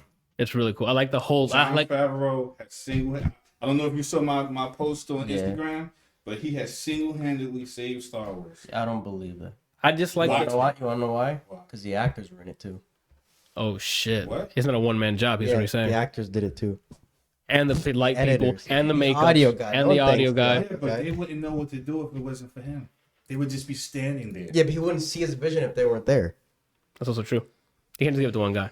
Anywho, I do recommend it because, like, watching the first season, I want to know more of that culture, the Mandalorian culture, with the armor and how you earn certain armor plates and stuff. It's really cool. I mean, it's the first season stuff. Though. Did you end up watching the first one already? But you haven't seen the first season either? I'd highly recommend it. It's really cool. It's really good, bro. Oh, I gotta watch that and The Witcher. I just haven't watched either one. I think The Mandalorian is better than The Witcher, but The Witcher still, if you play the games, it has great nods to it. The acting's great. Did you play Witcher? The two Witcher games? I played the, I played the demo. Did you finish Mass Effect 3? No, I'm still in the middle of it. I just haven't. haven't really had time to like sit down and like stream it, and I only want to play it while streaming. So when you finish Mass Effect 3, if you're like, you know what, let me spend absurd amounts of time on something again, you can start Witcher 2. There's so much that I want to like spend absurd amounts of time on, because like Facts. like if I can actually get a hold of a PS5, I have Demon Souls, Bloodborne, Miles Morales. I want to play Miles Morales, the original Spider-Man for it. I want to play God of War again. What was that? Well, I got to play Horizon Zero Dawn. I put over like 80 hours into that fucking game. Most of it was just me screaming at the fucking thing because I didn't have any mods. Playing it on the fucking ultra hard. There was something else. I don't remember what it was. But I mean, there's like just a ton of shit. But then you also have Cyberpunk coming out. I got 2 weeks off. I got to be working on the car. But what I might be doing is like, because I'm off, I'll probably be working on the car during the day, and then game at night. Game at night, yeah. I forgot I had Demon Souls. Because the whole HDMI thing in the game, but I just watched Dragon Ball the entire day. Because it was hype, man. This weekend watching Dragon Ball, it was back-to-back hype episodes. It was like, shit. You know what, we'll see, Cyberpunk, and then if somehow I'm like, this is gross, I'll just load up Demon Souls, but I still have faith in It's just there's gonna be jank. Everyone's saying there is bugs. You're gonna run into bugs. That's because they spend so much time on the fucking penis. Like, yo, God bless them. I want to know how far down I can get it. You know what I'm saying? It says like a lot of floating objects. Yeah, like it's not gonna be like non-install. Witcher was kind of silly sometimes. It started off buggy, but they patched it up. Like if it's as buggy as they say they are, it won't be in a couple months. There was a time in Witcher 3 where I was stuck under my horse and I couldn't move.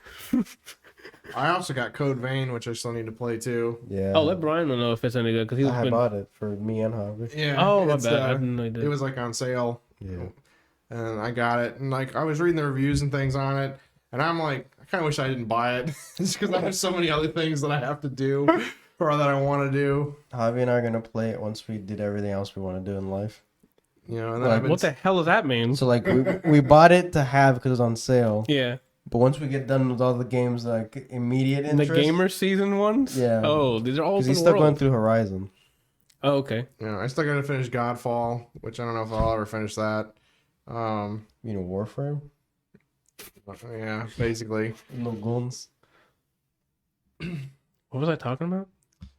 You're signing off. Yeah, that's what I was doing. Sorry. Robin. 3.5 hours. Let's get it. I mean, we're all together here, so that's what it's appropriate.